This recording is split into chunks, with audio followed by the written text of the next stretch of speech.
तो जय हिंद सभी भाइयों को। जैसा कि आज हमारा तीसरा क्लास है इकोनॉमिक्स का, और हमने दो क्लास ऑलरेडी देख लिया। बहुत बहुत इंपॉर्टेंट सारे टॉपिक्स खत्म कर लिए हैं।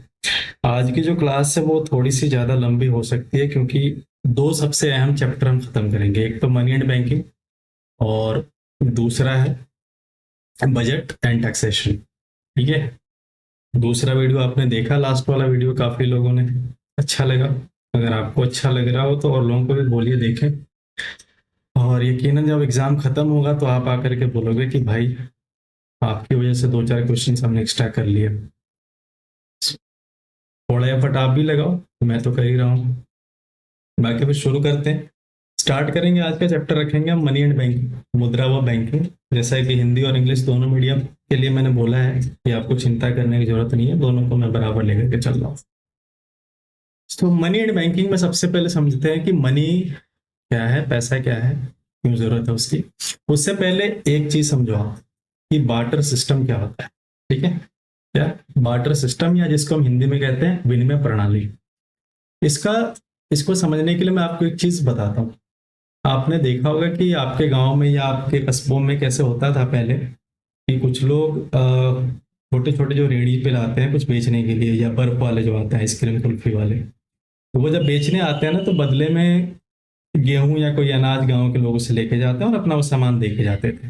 ठीक है। तो बार्टर सिस्टम वही होता है कि आप एक सामान ले रहे हो और बदले में दूसरा सामान दे रहे हो।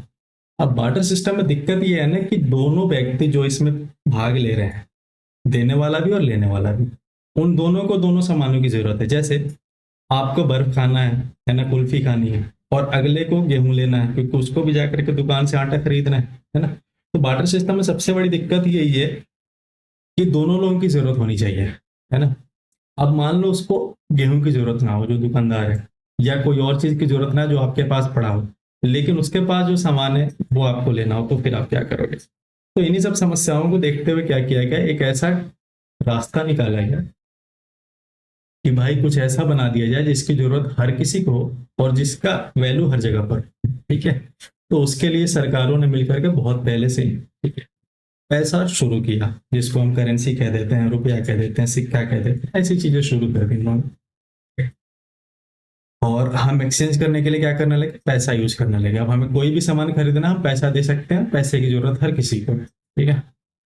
तो ये जरूरी नहीं है कि लेने वाले और देने वाले दोनों को उन सामान की जरूरत पड़नी चाहिए, इसलिए पैसा का इस्तेमाल शुरू हो गया। अब पैसा या मनी कितने तरीके से हो सकते हैं, क्या सिर्फ नोट या सिक्का या यही पैसा होता है क्या, या मनी होती है क्या, मुद्रा होती है क्या। ठीक है। देखो, बेसिकली पांच छह टाइप्स होते हैं। ठीक है। होते तो इसके बहुत सारे टाइप्स है, बट आपके एग्जाम के परस्पेक्टिव से जो ज्यादा जरूरी है मैं सिर्फ वही डिस्कस कर रहा हूँ। ये जो आपको दिख रहा है स्क्रीन पर, पहला कमोडिटी। कमोडिटी, या फिर इसको हिंदी में कह देते हैं, ये देखो गलत शब्द है, इसको मत आप लोग पढ़ना। वस्तु मुद्रा कहते हैं इसको। क्या कहते हैं, कमोडिटी मनी को हम कहते हैं वस्तु मुद्रा। जैसा कि शब्द से ही क्लियर है कि कोई ऐसी वस्तु जिसको हम मुद्रा के तौर पे इस्तेमाल कर सकते हैं। ठीक है। जो कि वैल्यू रखती हो, जैसे सोना, चांदी, ठीक है, टोबैको, तंबाकू हो गया, नमक हो गया, जो हम दे करके कोई वापस सामान खरीद सकते हैं। ठीक है। और जिसकी अपनी वैल्यू होती है, उसको हम कह देते हैं कमोडिटी मनी, या फिर जिसको हम कह देते हैं वस्तु मुद्रा। दूसरी तरह की जो मुद्रा होती है उसको हम कहते हैं फिएट मनी। क्या कहते हैं, फिएट मनी, या हिंदी में कहते हैं जिसको कागजी मुद्रा। क्या कहते हैं, कागजी मुद्रा। देखो फिएट मनी बहुत इंपॉर्टेंट है। क्यों, क्योंकि ये पहले तो पेपर करेंसी है। क्या है, पेपर करेंसी। जो आपके हाथ में नोट आते हैं ना, कैश, वो है। दूसरा कॉइन है। मतलब फिएट ऐसा पैसा है, ऐसी मुद्रा है जो सरकार हमें अलॉट करती है। ठीक है। सरकार हमें कहती है कि भाई ये चीज तुम लेकर के जाओ, ये देश के हर कोने में अवेलेबल है, इसका इस्तेमाल करके तुम कोई भी चीज परचेज कर सकते हो, खरीद सकते हो। समझ आई बात, मतलब ये लीगल है। ठीक है। फिएट मनी जो है ये लीगल है, कानूनी पैसा है। अब एक चीज जो है याद रखने वाली वो ये है कि इसकी कोई इंट्रिंसिक वैल्यू नहीं होती। अब ये क्या होता है, इंट्रिंसिक वैल्यू कहने का मतलब है कि आंतरिक कोई भी इसकी वैल्यू नहीं होती है। मतलब जैसे मान लो कि जैसे डीमोनिटाइजेशन जब हुआ, नोटबंदी हुई, तब क्या हुआ, हजार हजार के नोट बंद कर दिए गए। ठीक है। अब वो हजार के नोट क्या रह गए, सिर्फ एक कागज का टुकड़ा। अगर वही सोना होता या चांदी होता या कोई और ऐसा मेटल होता, ठीक है, भले ही वो बंद कर दे या फिर उसको कम कर दे, तो क्या उस सोने की कीमत गिर जाती? बिल्कुल नहीं, है ना, कीमत नहीं गिरती। तो फिएट मनी ऐसा मनी है जिसका कोई भी इंट्रिंसिक वैल्यू नहीं होता, जिसकी आंतरिक कोई वैल्यू नहीं होती है। अगर उसको सरकार ने बंद कर दिया तो उसकी वैल्यू सीधा कितनी हो जाती है? जीरो हो जाती है ना। अब आ जाते हैं फिड्यूशरी पे। फिड्यूशरी का हिंदी क्या होता है? प्रतिश्रुत मुद्रा। कुछ नहीं है भाई, सिर्फ शब्दावली है और कुछ नहीं है। फिड्यूशरी का सिंपल मतलब समझो, ट्रस्ट बेस्ड मनी, विश्वास के आधार पर जो पैसा दिया जा रहा है। क्या होता है वैसे? जैसे चेक हो गया, जैसे डीडी हो गया, डिमांड डिपो आप देते हैं ना बैंकों में जाते हो, अभी हम आगे देखेंगे डिटेल में कि डिमांड डिपो क्या होता है। तो चेक जैसे आप समझ रहे हो ना कि चेक किसी ने भरोसा पर दे दिया आपको 5 लाख रुपए का, आपको कैश तो नहीं दे रहा है, कोई नोट तो नहीं दे रहा है, कोई बॉन्ड तो नहीं दे रहा है, सिर्फ एक भरोसा पर लिख करके दे दिया, अपना हस्ताक्षर करके दे दिया। तो जो मुद्रा भरोसों के आधार पर चलती है उसको हम फिड्यूशियरी मनी कह देते हैं, प्रतिश्रुत मनी कह देते हैं, मुद्रा कह देते हैं। चौथे चौथा जो प्रकार है वो है commercial bank money. Commercial bank money क्या होता है? वैसा पैसा जो बैंकों के पास होता है ना। कैसा पैसा? वैसा पैसा जो बैंकों के पास होता है। जैसे बैंक में जो पैसा आप डिपॉजिट कर रहे हो, है ना, वो सारे पैसे कैसे हो गए? कमर्शियल या वाणिज्यिक मनी मुद्रा हो गए, ठीक है, क्योंकि वो अपने काम में इस्तेमाल कर सकते हैं, व्यापार में इस्तेमाल कर सकते हैं। पांचवी जो किस्म है वो है डिजिटल मनी। ये तो आपको पता ही होगा, डिजिटल मनी तो आपको पता ही होगा, है ना। जैसे आपका वॉलेट हो गया, यूपीआई हो गया, है ना, फोन पे हो गया, जो भी डिजिटली आप इस्तेमाल कर रहे हो जिसमें कैश नहीं है, कोई वस्तु मुद्रा नहीं है, या इनमें से कोई भी प्रकार नहीं है, चेक कैश कुछ भी नहीं है, ठीक है ना, जो डिजिटली आप इस्तेमाल कर रहे हो उसको हम डिजिटल मनी कह देते हैं। पांचवा है रिप्रेजेंटेटिव मनी। ठीक है, रिप्रेजेंटेटिव मनी क्या होता है? रिप्रेजेंटेटिव मनी होता है, जस्ट अ सेकेंड, पता नहीं क्या दिक्कत आ रही है इसमें।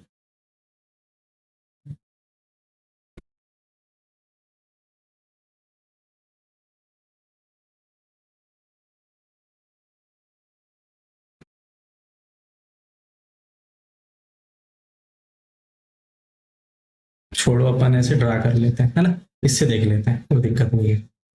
तो रिप्रेजेंटेटिव मनी, रिप्रेजेंटेटिव मनी का हिंदी होता है प्रतिनिधि मनी। इसमें क्या करते हैं? मान लो किसी ने आपको एक सोने का सर्टिफिकेट दे दिया कि भाई ये लो, ये रखो, और जैसे आप उदाहरण के तौर पे समझ लो कि एक जमीन का कागज, ठीक है, जमीन का कागज है, वो भी तो प्रॉपर्टी है। उसका किसी ने पेपर आपको दे दिया कि भाई इसकी इतनी कीमत है, ये आप रख लो। अब कहीं पर भी अगर आपको दिखाना है या कहीं पर भी इस्तेमाल करना है कि इतने वैल्यू का कोई सामान हमें लेना है, तो आप उसका इस्तेमाल कर सकते हो, है ना। ये हो गया आपका प्रतिनिधि मनी या प्रतिनिधि मुद्रा। आगे बढ़ जाते हैं कि देखो, मुद्रा तो हमने समझ लिया क्या होता है, किस कौन कौन सा इसका प्रकार होता है। अब सप्लाई ऑफ मनी कैसे होता है, मुद्रा की आपूर्ति कैसे होती है, इसके लिए ना, और हम कौन सी मुद्रा की बात कर रहे हैं बेसिकली, ये जो हमने पढ़ी है मेजरली उनकी बात कर रहे हैं। दो तरह की संस्थाएं बनाई गई, ठीक है, कहीं पर भी किसी भी देश में दो तरह की संस्थाएं होती हैं, पर हम अपने देश की बात करेंगे। दो तरह की संस्थाएं बनाई गई। पहला एक केंद्रीय लेवल पर, सेंट्रल लेवल पर, जिसको हम केंद्रीय बैंक कह देते हैं, और दूसरा कमर्शियल बैंक्स, ठीक है, जो व्यापारिक बैंक है, व्यवसायिक बैंक है, वो बैंक्स। ये क्या करते हैं ना कि पैसे का संचालन, पैसों की आपूर्ति पूरे मार्केट में कैसे करनी है, हर आदमी तक कैसे पहुंचाना है, ये सब ये मैनेज करते हैं। अब एक एक करके दोनों को हम देख लेते हैं, ठीक है। सबसे पहले है सेंट्रल बैंक। सेंट्रल बैंक बोल तो केंद्रीय बैंक, ठीक है। केंद्रीय बैंक आप सबको पता है कौन सा है? आरबीआई। आरबीआई बोल तो reserve bank of India. Reserve bank of India या भारतीय रिजर्व बैंक, ये हमारा सेंट्रल बैंक ऑफ इंडिया है। सबसे 1934 में, ये देखो 1934 में आरबीआई एक्ट के तहत इसे बनाया गया, और इसकी स्थापना कब हुई थी? 1 अप्रैल 1935 में। प्रपोज किया गया था 1934 में, किसके द्वारा? हिल्टन यंग कमीशन के द्वारा, ठीक है, हिल्टन यंग कमीशन के द्वारा। आप इसको ऐसे याद रख सकते हो कि हिलता हुआ यंग कमीशन गया कि भाई एक सेंट्रल बैंक खोल लेते हैं, हमारे को पैसे की बहुत जरूरत है ना। तो हिलता हुआ यंग कमीशन की बात सुन करके हमने 1935 में क्या कर लिया? एक बैंक खोल लिया, अपना केंद्रीय बैंक। समझ आ गई बात? अब भारत आजाद हो रहा है 1947 में, इससे पहले तो ब्रिटिश का शासन था, उसके लिए केंद्रीय बैंक है। तो हमने 1949 में क्या करा, इस केंद्रीय बैंक को अपना केंद्रीय बैंक बनाया और इसका हमने क्या कर दिया, नेशनलाइजेशन कर दिया, राष्ट्रीयता प्रदान कर दी कि भाई अब ये भारतीय रिजर्व बैंक है, ये भारतीय केंद्रीय बैंक। ठीक, ये कब हुआ, 1949 में। अब एक चीज याद रखना है कि जितने भी नोट होते हैं ना आपके पास, चाहे 10 के हो, 20 के हो, 50 के हो, 100 के हो, 500 हो, 1000 हो, जितने भी नोट होते हैं ना, वो सारे के सारे कौन रिलीज करता है, कौन इशू करता है, आरबीआई इशू करता है। ठीक है, इसीलिए आपके हर नोट पर आरबीआई के गवर्नर का साइन होता है, सिवाय एक नोट के। वो कौन सा नोट है, 1 रुपए का नोट। अब तो बहुत कम हो गया है, बट जो पहले के लोग हैं 90s वाले, उन्होंने देखा होगा 1 रुपए का नोट पहले आता था। 1 रुपए का जो नोट है ना, ये भारत सरकार खुद रिलीज करती है, खुद इशू करती है। ठीक है, और इसलिए इस पर जो हस्ताक्षर होता है वो किसका होता है पता है आपको, इस पर जो हस्ताक्षर है वो होता है हमारे फाइनेंशियल सेक्रेटरी का। किसका, फाइनेंशियल सेक्रेटरी या फिर वित्तीय सचिव का, 1 रुपए के नोट पर। बाकी सब पर किसका होता है, रिजर्व बैंक ऑफ इंडिया के गवर्नर का। अब देखो, देखते हैं कि आरबीआई का मुख्य काम क्या क्या है। देखो आज थोड़ा सा हम फास्ट चलेंगे क्योंकि बहुत ज्यादा कंटेंट है, तो थोड़ा मैं फास्ट चलूंगा। आपको कोई भी दिक्कत लगे, कहीं पर भी समझ ना आए, तो मुझे कमेंट बॉक्स में बता देना, मैं अगले में रिपीट कर दूंगा। वैसे मैं कोई भी चीज छोड़ने वाला नहीं। सो क्या क्या मेजर फंक्शन है आरबीआई, ऐसे क्या क्या काम करती है। पहला तो हमने देख लिया कि मुद्रा का निर्गमन, यानी पैसे इशू करती है वो, रुपया इशू करती है वो। Control money supply. हाँ, एक चीज बताओ, सिक्के कौन पब्लिश करता है, ये कमेंट बॉक्स में आप बताना, अगली क्लास में हम डिस्कस करेंगे, है ना। इस सिक्कों को कौन रिलीज करता है, इशू करता है। तो हमने देख लिया कि करेंसी इशू कौन करता है, आरबीआई। दूसरा इसका क्या काम है कि मनी की आपूर्ति करना, ये हमने देख लिया कि मुद्रा की आपूर्ति करना, मनी सप्लाई मार्केट में करना, ये किसका काम है, आरबीआई का काम है, केंद्रीय लेवल पे। तीसरी जो सबसे अहम बात है वो ये है कि बैंकर टू गवर्नमेंट, ये सरकार की अपनी बैंक है। जैसे कमर्शियल बैंक है ना, उसमें प्राइवेट भी हैं, अर्ध सरकारी भी हैं, सरकारी भी हैं, राज्य के भी हैं, लेकिन ये जो बैंक है ये सरकार की अपनी बैंक है, सेंट्रल गवर्नमेंट की। अब देखो, इसको हम कस्टडियन ऑफ फॉरेक्स रिजर्व भी कह देते हैं। हिंदी माध्यम वाले घबराओ मत, हर चीज मैं आपको हिंदी में बता रहा हूँ। कस्टडियन ऑफ फॉरेक्स रिजर्व क्यों कहते हैं, देखो फॉरेक्स रिजर्व क्या होता है, ये शॉर्ट फॉर्म में, शॉर्ट फॉर्म है फॉरेन एक्सचेंज रिजर्व। मतलब जैसे कोई व्यक्ति अमेरिका से भारत में आ रहा है, मान लो कोई टूरिस्ट आया, लंदन से आया टूरिस्ट, ठीक है, तो वो क्या लेकर के आएगा, यूरो लेकर के आएगा। अब यूरो लेकर के आएगा तो अगर उसको समोसा खाने का मन है तो यूरो से तो समोसा खा नहीं सकता, वो क्या करेगा, उस पैसे को, अपने यूरो को भारतीय रुपए में पहले कन्वर्ट कराएगा। ठीक है, उसके लिए बहुत सारी संस्थाएं बैठे रहती हैं एयरपोर्ट पर, रेलवेज में, और ऐसे भी बहुत सारे लोग हैं जो उसको चेंज करके देते हैं, कुछ पैसा मार्जिन लेते हैं और फिर उसको चेंज करके देते हैं। तो वो जो नोट है, मान लो यूरो है, वो दुकान वाला या कंपनी वाला वो या फिर वो संस्था ले जा करके किसके पास जमा कर देता है, आरबीआई के पास जमा कर देता है। ठीक है, तो इसीलिए हम कहते हैं कि जितने भी फॉरेक्स रिजर्व है, जितने भी फॉरेन की करेंसी आ रही है जिसके बदले में पैसा दे रहे हैं, तो जितने भी फॉरेन करेंसी है वो सब कौन रखता है, आरबीआई रखता है। अब वो काम किस में आता है, जब हम व्यापार करते हैं ना, जैसे मान लो अगर आपको अमेरिका से व्यापार करना है या किसी देश से व्यापार करना है जहां पर डॉलर चल रहा है या फिर यूरो चल रहा है या फिर कोई और करेंसी चल रही है, तो हमारे पास वो करेंसी होनी चाहिए, वो पैसा होना चाहिए, है ना। तो हम उसी पैसे का इस्तेमाल करके हम वहां से व्यापार कर लेते हैं, और वो पैसा कौन रखता है, आरबीआई रखता है। एक जो सबसे इंपॉर्टेंट बात है वो आप याद रखना, bank to bank banking system कहते हैं कि बैंकों का बैंक है ये कौन, आरबीआई। आरबीआई क्या है, बैंकों का बैंक। कैसे, तो आरबीआई कहते हैं कि देखो भाई, जितने भी बैंक है ना, सब हैं तो मेरे छोटे छोटे बच्चे। अब अगर कोई बात हो जाती है, कोई दिक्कत हो जाती है, तो मैं खड़ा हूं, तुम चिंता मत करो। ठीक है, इसके लिए कई सारे पॉलिसीज हैं, कई सारे तरीके हैं, वो हम आगे देखेंगे कि कैसे आरबीआई बाकियों को हेल्प करता है और बाकी लोग कैसे आरबीआई पर ट्रस्ट करते हैं, विश्वास करते हैं, रिलाई करते हैं, है ना, निर्भर रहते हैं, देखेंगे हम। चलो, आरबीआई देख लिया, केंद्रीय बैंक हमने देख लिया। अब देख लेते हैं कमर्शियल बैंक, व्यवसायिक बैंक। जैसे नाम से ही पता चल रहा है कि वैसे बैंक जो व्यवसायिक कामों के लिए या फिर पर्पज से खोले गए हैं, उनको हम क्या कह देते हैं, व्यवसायिक बैंक या कमर्शियल बैंक कह देते हैं। ये क्या करते हैं, पब्लिक का पैसा जमा करते हैं और उस पैसे को क्या करते हैं, किसी को बोरो करा देते हैं, किसी को लोन दे देते हैं या फिर कर्ज दे देते हैं कि भाई इतने परसेंट में मैं तुम्हें दे रहा हूं, और इस बीच में जो उनका फायदा बनता है उसमें से कुछ वो आपको दे देते हैं और कुछ वो अपने पास रख लेते हैं। बस सिंपल इतनी बात समझ लो, यही होते हैं कमर्शियल बैंक। ठीक है, जैसे मान लो SBI हो गया, जैसे मान लो HDFC हो गया, या कोई भी बैंक हो गया जहां पर आप पैसे जमा कर रहे हो, है ना, वो सारे के सारे बैंक हो गए। इतनी बात आ गई समझ? वही यहाँ पर मैंने इतने सारे बड़े बड़े लैंग्वेज में लिखा हुआ है। अब आ जाते हैं जो सबसे इंपॉर्टेंट आपके एग्जाम के पॉइंट ऑफ व्यू से, क्या है, सूक्ष्म वित्त संस्थाएं या फिर माइक्रो फाइनेंस इंस्टीट्यूशन। यहां से तो भर भर के क्वेश्चंस आए हैं, भर भर के क्वेश्चंस आए हैं। जैसे माइक्रो फाइनेंस का क्या मतलब है आप बताओ? मैंने आपको पहली क्लास में बताया था ना कि इकोनॉमिक्स में अगर आपको शब्दों का मतलब पता है ना तो आपको आधी इकोनॉमिक्स ऐसे ही आ जाएगी। ठीक है, माइक्रो का मतलब क्या होता है? छोटा। फाइनेंस का मतलब क्या होता है? वित्त। इंस्टीट्यूशन का मतलब क्या होता है? संस्था। तो ऐसी संस्था है जो छोटे छोटे वित्तीय कार्यों में भागीदारी देती है। समझ रहे हो आप बात? छोटे छोटे जो भी वित्तीय कार्य हैं उनमें जो भी संस्थाएं भागीदारी ले रही हैं उन सबको माइक्रो फाइनेंशियल इंस्टीट्यूशंस कह देते हैं। अब कैसे छोटे काम होते हैं, कैसे छोटे छोटे वित्तीय काम होते हैं? जैसे मान लो छोटा लोन देना हो किसी को, या किसी की छोटी सी जमा पूंजी रखनी हो, ठीक है, जैसे 10-20-50 हजार 1 लाख रुपए तक का लोन देना हो, या फिर 10-20-50 हजार रुपए जमा करने हो। आपने देखा ना, सबसे बड़ी एग्जांपल मैं आपने बताता हूँ, शुरू शुरू में बंधन बैंक ये काम करता था, और अभी भी बहुत और सारी संस्थाएं हैं जो कि 10-10 हजार रुपए देती हैं, 15-15, 20-20 हजार रुपए देती हैं, जो लोअर इनकम के लोग हैं, है ना, जो गरीब तबके के लोग हैं, पिछड़े वर्ग के लोग हैं, उनको पैसे देती है वो। ठीक है, ताकि वो अपनी पूंजियों को, और सरकार भी इसको बहुत ज्यादा अप्रिशिएट कर रही है, कई सारी योजनाएं लेकर के आ रही है, इसको भी हम आगे देखेंगे, ताकि जो जिनके पास पूंजी नहीं है उनको छोटा सा पूंजी दे दिया जाए ताकि वो अपने काम को बढ़ा सके, और धीरे धीरे करके 1% कुछ परसेंट इंटरेस्ट रखते हैं, उस हिसाब से वो हफ्ता में या महीने में लोगों को भरना होता है, वो उस हिसाब से भर देते हैं। ठीक है, तो माइक्रो फाइनेंस यही होता है, इसका काम यही होता है। अब देखो इसको शुरुआत कैसे हुई थी? इसकी शुरुआत हुई थी माइक्रो फाइनेंस या सूक्ष्म वित्तीय मॉडल से। कब? 1976 के आसपास। कहां पर हुई थी ये शुरुआत? हुई इसकी बांग्लादेश से। कहां से? बांग्लादेश से। और इसको शुरुआत करने वाले जो थे, इसके जो फादर माने जाते हैं, वो कहे जाते हैं मोहम्मद यूनुस को। मोहम्मद वही यूनुस वही जो अभी बांग्लादेश में सत्ता पलटा करवा करके बैठे हुए हैं। ठीक है, ये वही मोहम्मद यूनुस, और इनको जिनको शांति के लिए नोबेल पुरस्कार भी दिया गया था।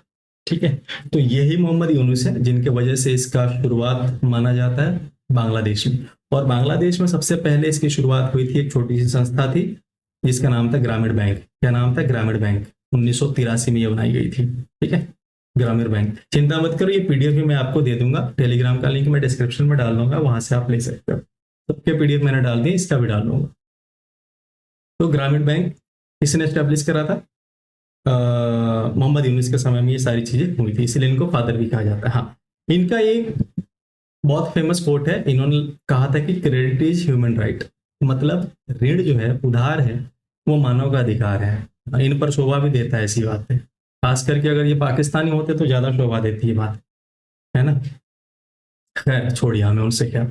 और मोहम्मद यूनुस को कब नोबेल पीस प्राइज मिला था? 2006 में नोबेल पीस प्राइज मिला था। इतनी बात समझ आ गई? आगे बढ़े। अब माइक्रो फाइनेंस इंस्टीट्यूशंस या सूक्ष्म वित्तीय संस्थाएं कैसे काम करती हैं, कौन कौन सी है, ये हम देख लेते हैं। देखो, इसके 2-3 ऑब्जेक्टिव्स होते हैं। क्या ऑब्जेक्टिव्स होते हैं? पहला ये कि फाइनेंशियल इंक्लूजन, हिंदी में अगर बात करें तो वित्तीय समावेशन। इंक्लूसिविटी क्या होता है? आप 5 ईयर प्लान में पढ़ोगे ना कि 11वीं में इंक्लूसिविटी की बात करी गई थी, 11वीं-12वीं में। क्या होता है इंक्लूसिविटी? इंक्लूसिव ग्रोथ का मतलब होता है कि हर तबके का आदमी, चाहे वो छोटा हो, बड़ा हो, पिछड़ा हो, अगड़ा हो, हर किसी के पास विकास बराबर पहुंचे, समानता की बात की जाती। समझ में आई बात? सिंपल। इंक्लूजन का मतलब यही होता है। तो फाइनेंशियल इंक्लूजन का मतलब क्या है? वित्तीय रूप से सब कुछ समान देखा जाए, समान वित्तीय सहायता दी जाए। इसके लिए सूक्ष्म वित्तीय आयोग या सूक्ष्म वित्तीय संस्थाएं खोली गई, माइक्रो फाइनेंशियल इंस्टीट्यूट खोले गए। दूसरा कारण क्या था? गरीबी को कम किया जा सके, ऑब्वियस बात है। और तीसरा क्या था कि जो गरीब या फिर पिछड़े लोग हैं उनको सशक्तिकरण दिया जाए, जो महिलाएं हैं उनको सशक्तिकरण बनाया जाए। इतनी बातें करी गई, ठीक है, ताकि उनके अंदर आत्मनिर्भरता आए और दूसरों पर से निर्भरता उनकी कम हो। इतनी बात आ गई आपको समझ? तो हम आगे बढ़ जाते हैं। अब इसके की फीचर्स क्या क्या है, ठीक है, मुख्य विशेषताएं क्या क्या है। पहला ये, जैसा कि मैंने बताया कि छोटे लोन देता है, जैसे 50 हजार से 1 लाख रुपए तक का जनरली मान के चलो लोन ये लोग आपको प्रोवाइड करा सकते हैं। 10 हजार का भी आता है, 15 हजार का भी आता है, मतलब लमसम 1 लाख तक का लोन ये देते हैं। ठीक है, सबसे जरूरी बात जो है, इसमें किसी तरह का कोलेटरल नहीं चाहिए। कोलेटरल क्या होता है? आप कोई भी सामान लेते हो, उधार लेते हो, कर्ज लेते हो, तो उसके लिए आपको कुछ चीज गिरवी रखनी पड़ती है ना। लेकिन ये जो संस्थाएं हैं ना, इसके लिए आपको कोई गिरवी नहीं रखना पड़ता है, कुछ भी गिरवी नहीं रखना पड़ता है। अब इनके जो टारगेट ग्रुप्स हैं, ठीक है, किस किस को ये टारगेट कर रहे हैं? जो गरीब लोग हैं, जो जिनकी आय कम है, मासिक आय, घरेलू आय कम है, उनको टारगेट कर रहे हैं। जो महिलाएं हैं, घरेलू महिलाएं, उनको टारगेट कर रहे हैं, ठीक है। सेल्फ हेल्प ग्रुप्स हैं। ये क्या है सेल्फ हेल्प ग्रुप्स? अभी हम आगे देखने का, स्वयं सहायता ग्रुप, समूह, ठीक है, ये सारी चीजें। अब इसमें एक और फायदा है कि जैसे मान लो छोटे जो रोजगार वाले, जैसे मान लो जो रेडी लगाते हैं, उनके रोज के कारोबार है, या फिर जो लेबर क्लास के लोग हैं उनके रोज को कारोबार है, रोज की उनकी इनकम है, ठीक है। तो वैसे लोग क्या करते हैं ना, सप्ताह में या महीना में कुछ कुछ पैसा जमा करने में कंफर्टेबल है वो लोग, है ना, आसानी से पैसा दे भी देते हैं और उनका काम भी चल जाता है। तो ये देखो, रीपेमेंट भी उनका कैसे होता है, मंथली या वीकली, दोनों भी सुविधाएं यहाँ पर उपलब्ध हैं। इंटरेस्ट रेट जो है ये आरबीआई खुद रेगुलेट करती है कितना रखना है। अगर इंस्टीट्यूशन प्राइवेट है तो वो अपने हिसाब से रेगुलेट कर सकता है इंटरेस्ट रेट, ब्याज दर। इतनी बात आपको आगे समझ, आगे बढ़ जाए। अब कौन कौन से टाइप है माइक्रो फाइनेंशियल इंस्टीट्यूट्स के या सूक्ष्म वित्तीय संस्थाओं के? देखो, इसको हम अभी देखेंगे थोड़ी देर में। एनबीएफसी क्या है? Non banking financial company. थोड़ा सा मैं बता देता हूं। देखो, हिंदी में लिखा है ना नॉन बैंकिंग, यानी गैर बैंकिंग। ऐसी फाइनेंशियल कंपनी या ऐसी वित्तीय कंपनी, ठीक है, जो बैंकिंग वाली, बैंक नहीं है। बैंकों का काम क्या है? वित्तीय कामों को करना। लेकिन कोई ऐसी कंपनी आ जाए, ठीक है, जो बैंक तो ना है लेकिन वो भी यही काम करे, तो उसको हम कह देते हैं एनबीएफसी या नॉन बैंकिंग फाइनेंशियल कंपनी। इसका एक बहुत अच्छा उदाहरण है भारत फाइनेंस, ठीक है। भारत फाइनेंस या उज्जीवन या स्पंदन, आप देख सकते हैं इनका ऐड आता है। ये सब क्या है? एनबीएफसीज हैं। एनबीएफसी एक बार और बता देता हूं कि ऐसी कंपनियां जो बैंकों का काम करने लगे, जो बैंक है नहीं, ठीक है, उसको हम कह देते हैं एनबीएफसी। बिल्कुल शॉर्ट भाषा में समझो। अब देखो, कुछ ऐसे एनजीओ भी हैं जो एमएफआई के काम करते हैं। एमएफआई मतलब माइक्रो फाइनेंस इंस्टीट्यूशन के काम करते हैं। जैसे सबसे पहला जो उदाहरण आता है वो है सेवा। सेवा एक संस्था है जो कि अहमदाबाद में है। ये पहली ऐसी संस्था है जो कि एमएफआई है भारत में। ये देखो, एमएफआई है भारत में 1974 में, ठीक है, 1974 में। सेवा जो है अहमदाबाद में, इसकी कहानी ये है कि कुछ औरतें वहां की हैं जो घरेलू काम करती हैं। वो सब पैसा इकट्ठा करके आपस में, आपने देखा होगा ना कि अभी हमारे यहाँ भी कमेटियां चल रही हैं, है ना, हमारे सोसाइटी में, हमारे गांव में, है ना, औरतें जो है घर की, वो क्या करती हैं, थोड़ा थोड़ा पैसा इकट्ठा करके कमेटी में डालती हैं, और वो पैसा फिर उससे कुछ कुछ पैसा परसेंटेज पर देती हैं, और जो पैसा आता है उसको फायदे के तौर पर रख लेती हैं। तो वैसा ही सेवा नाम की एक संस्था थी, जो कहाँ पर थी? अहमदाबाद में, सबसे पहले भारत में ये शुरू हुई थी।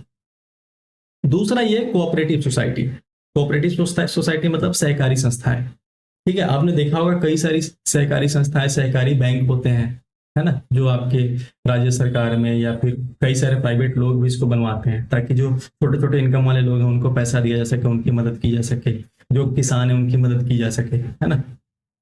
आगे बढ़ जाए तो एसएचजी, इसको हम डिटेल में देखेंगे, थोड़ी देर के लिए रुक जाओ।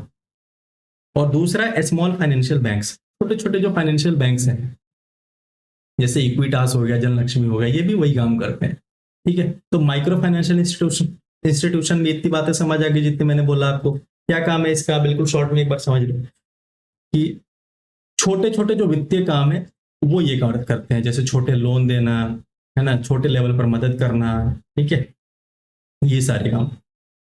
आगे बढ़ जाते हैं। इनको रेगुलेट कौन करता है? जैसा कि मैंने बताया, आरबीआई खुद करता है, ठीक है। आगे बढ़ जाते हैं। इसके फायदे क्या है और नुकसान क्या है, पहले ये समझो कि इसके वजह से क्या हुआ कि महिलाओं का सशक्तिकरण बढ़ा, ठीक है। जो घरेलू महिलाएं हैं, जो कि पहले कामों में या फिर ऐसे वित्तीय कामों में, फाइनेंशियल वर्क्स में पार्टिसिपेट नहीं कर रही थी, भाग नहीं ले रही थी, अब वो भाग लेती है, उन्हें भी थोड़ा सा पैसे का इनकम हो जाता है। घरेलू इनकम बढ़ गया, जब उनका इनकम बढ़ेगा तो ऑब्वियसली घर का इनकम बढ़ेगा। फाइनेंशियल लिटरेसी बढ़ गई, ठीक है, वित्तीय समझ बढ़ गई लोगों की। अब नुकसान क्या है कि कई सारे लोगों के बहुत सारे कर्जे बढ़ गए, क्योंकि क्या है ना, इसमें जनरली इंटरेस्ट थोड़ा ज्यादा होता है, ठीक है।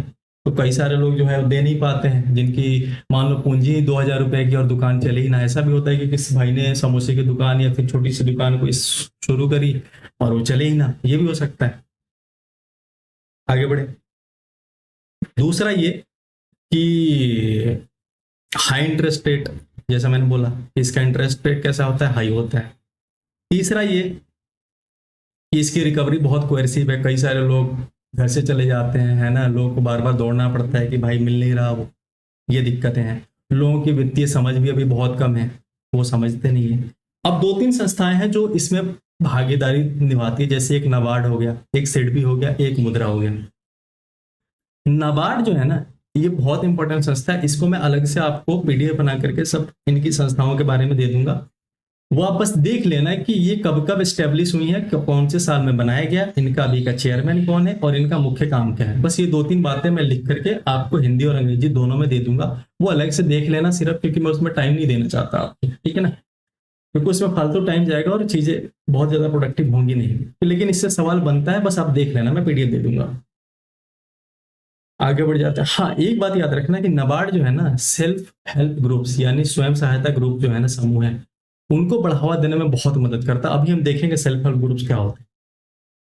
अब ये जो माइक्रो फाइनेंशियल इंस्टीट्यूट्स है ना, इनका ये जो पैसा देते हैं, इनका ड्यूरेशन कितने दिन तक का हो सकता है, मैक्सिमम 36 महीने तक का अब तक देखा गया है। कितने दिन का, 36 महीने तक का, यानी तकरीबन 3 साल तक के लिए ये देते हैं।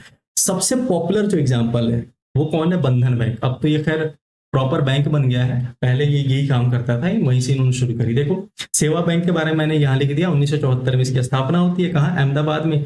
इसकी स्थापना करने वाली जो थी ना, उनका नाम था इला भट्ट। क्या नाम था, इला भट्ट। ठीक है, इन्होंने क्या करा था, जो सेल्फ एम्प्लॉयड वुमेन है उनको टारगेट किया था। पहला एमएफआई है भारत का, ये बात याद रखना। कौन, सेवा बैंक।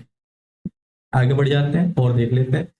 देखो मैंने बोला ना कि नॉन बैंकिंग फाइनेंस कंपनीज क्या है, वैसी कंपनी जो कि बैंकों की तरह काम कर रही है ना, बिल्कुल बैंकों की तरह काम कर रही है, लेकिन वो बैंक है नहीं।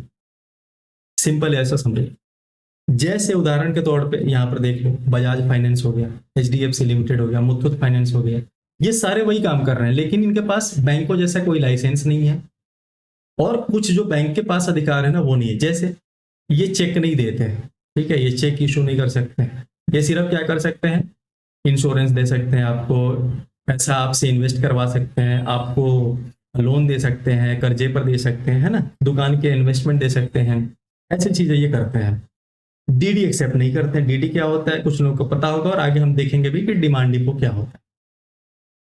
तीसरा ये है कि इसके जो कस्टमर्स हैं वो इंडिविजुअल्स भी हैं, और जो छोटे छोटे जो संस्थाएं हैं, जो छोटे छोटे काम करने वाले ग्रुप्स हैं वो भी है, ठीक है, दुकानदार हो गए, वो लोग भी है, उनको भी ये लोग देते हैं।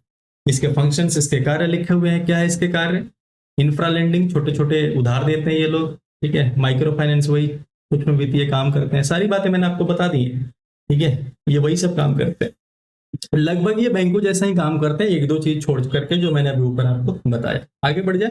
ये देखो ये बहुत इंपॉर्टेंट है, क्या है ये, सेल्फ हेल्प ग्रुप्स, इसको स्टार मार्क कर लेना भाई, यहाँ से हर साल ही क्वेश्चन आ रहे हैं आपके एग्जाम में, इस बार भी आया, अभी हम देखेंगे लास्ट में पीवाई को। सेल्फ हेल्प ग्रुप या फिर स्वयं सहायता ग्रुप क्या है। अभी जैसे मैंने आपको बताया ना कि अभी आपने देखा होगा कि गांव में, कस्बों में या फिर कॉलोनीज में क्या हो रहा है कि हमारे जो घर की औरतें हैं वो 10 से 20 का एक ग्रुप रहता है उनका, तो वो ग्रुप बनाते हैं, जिसको वो लोग कमेटी कहते हैं, है ना। वो ग्रुप बना करके क्या करते हैं कि अपने जो पैसे इकट्ठा करते हैं वो लोग, थोड़े थोड़े जो पैसे उनको मिलते हैं, छोटे छोटे जो इनकम से उनके पास घरों में जो पैसा आता है, पापा लोग जो देते हैं उनको, या फिर हम लोग जो देते हैं, जो कमा रहे हैं वो लोग देते हैं, तो उन सबको जमा करके क्या करती है ना, आपस में मिला करके वो जमा करती है, ठीक है, एक जगह वो लोग जमा करा, एक एक कुछ कुछ अपना अपना परसेंटेज जमा कर लिया उन्होंने। उसके बाद वो क्या करते हैं वो लोग कि जिनको जरूरत है उस पैसे की, ठीक है, मान लो उन्होंने 1,000 रुपए जमा करे, 10 लोग हैं, 10,000 जमा हो गए। अब किसी को अर्जेंट जरूरत पड़ गई, या तो उनमें से ही या फिर किसी बाहर में किसी को जरूरत पड़ गई कि भाई मुझे 5,000 रुपए चाहिए, मैं आपको 5500 रुपए दे दूंगा, ये दे दूंगी, ठीक है, तो वो उसको दे देते हैं, और जो उससे फायदा होता है वो अपने पास रख लेते हैं, ठीक है ना।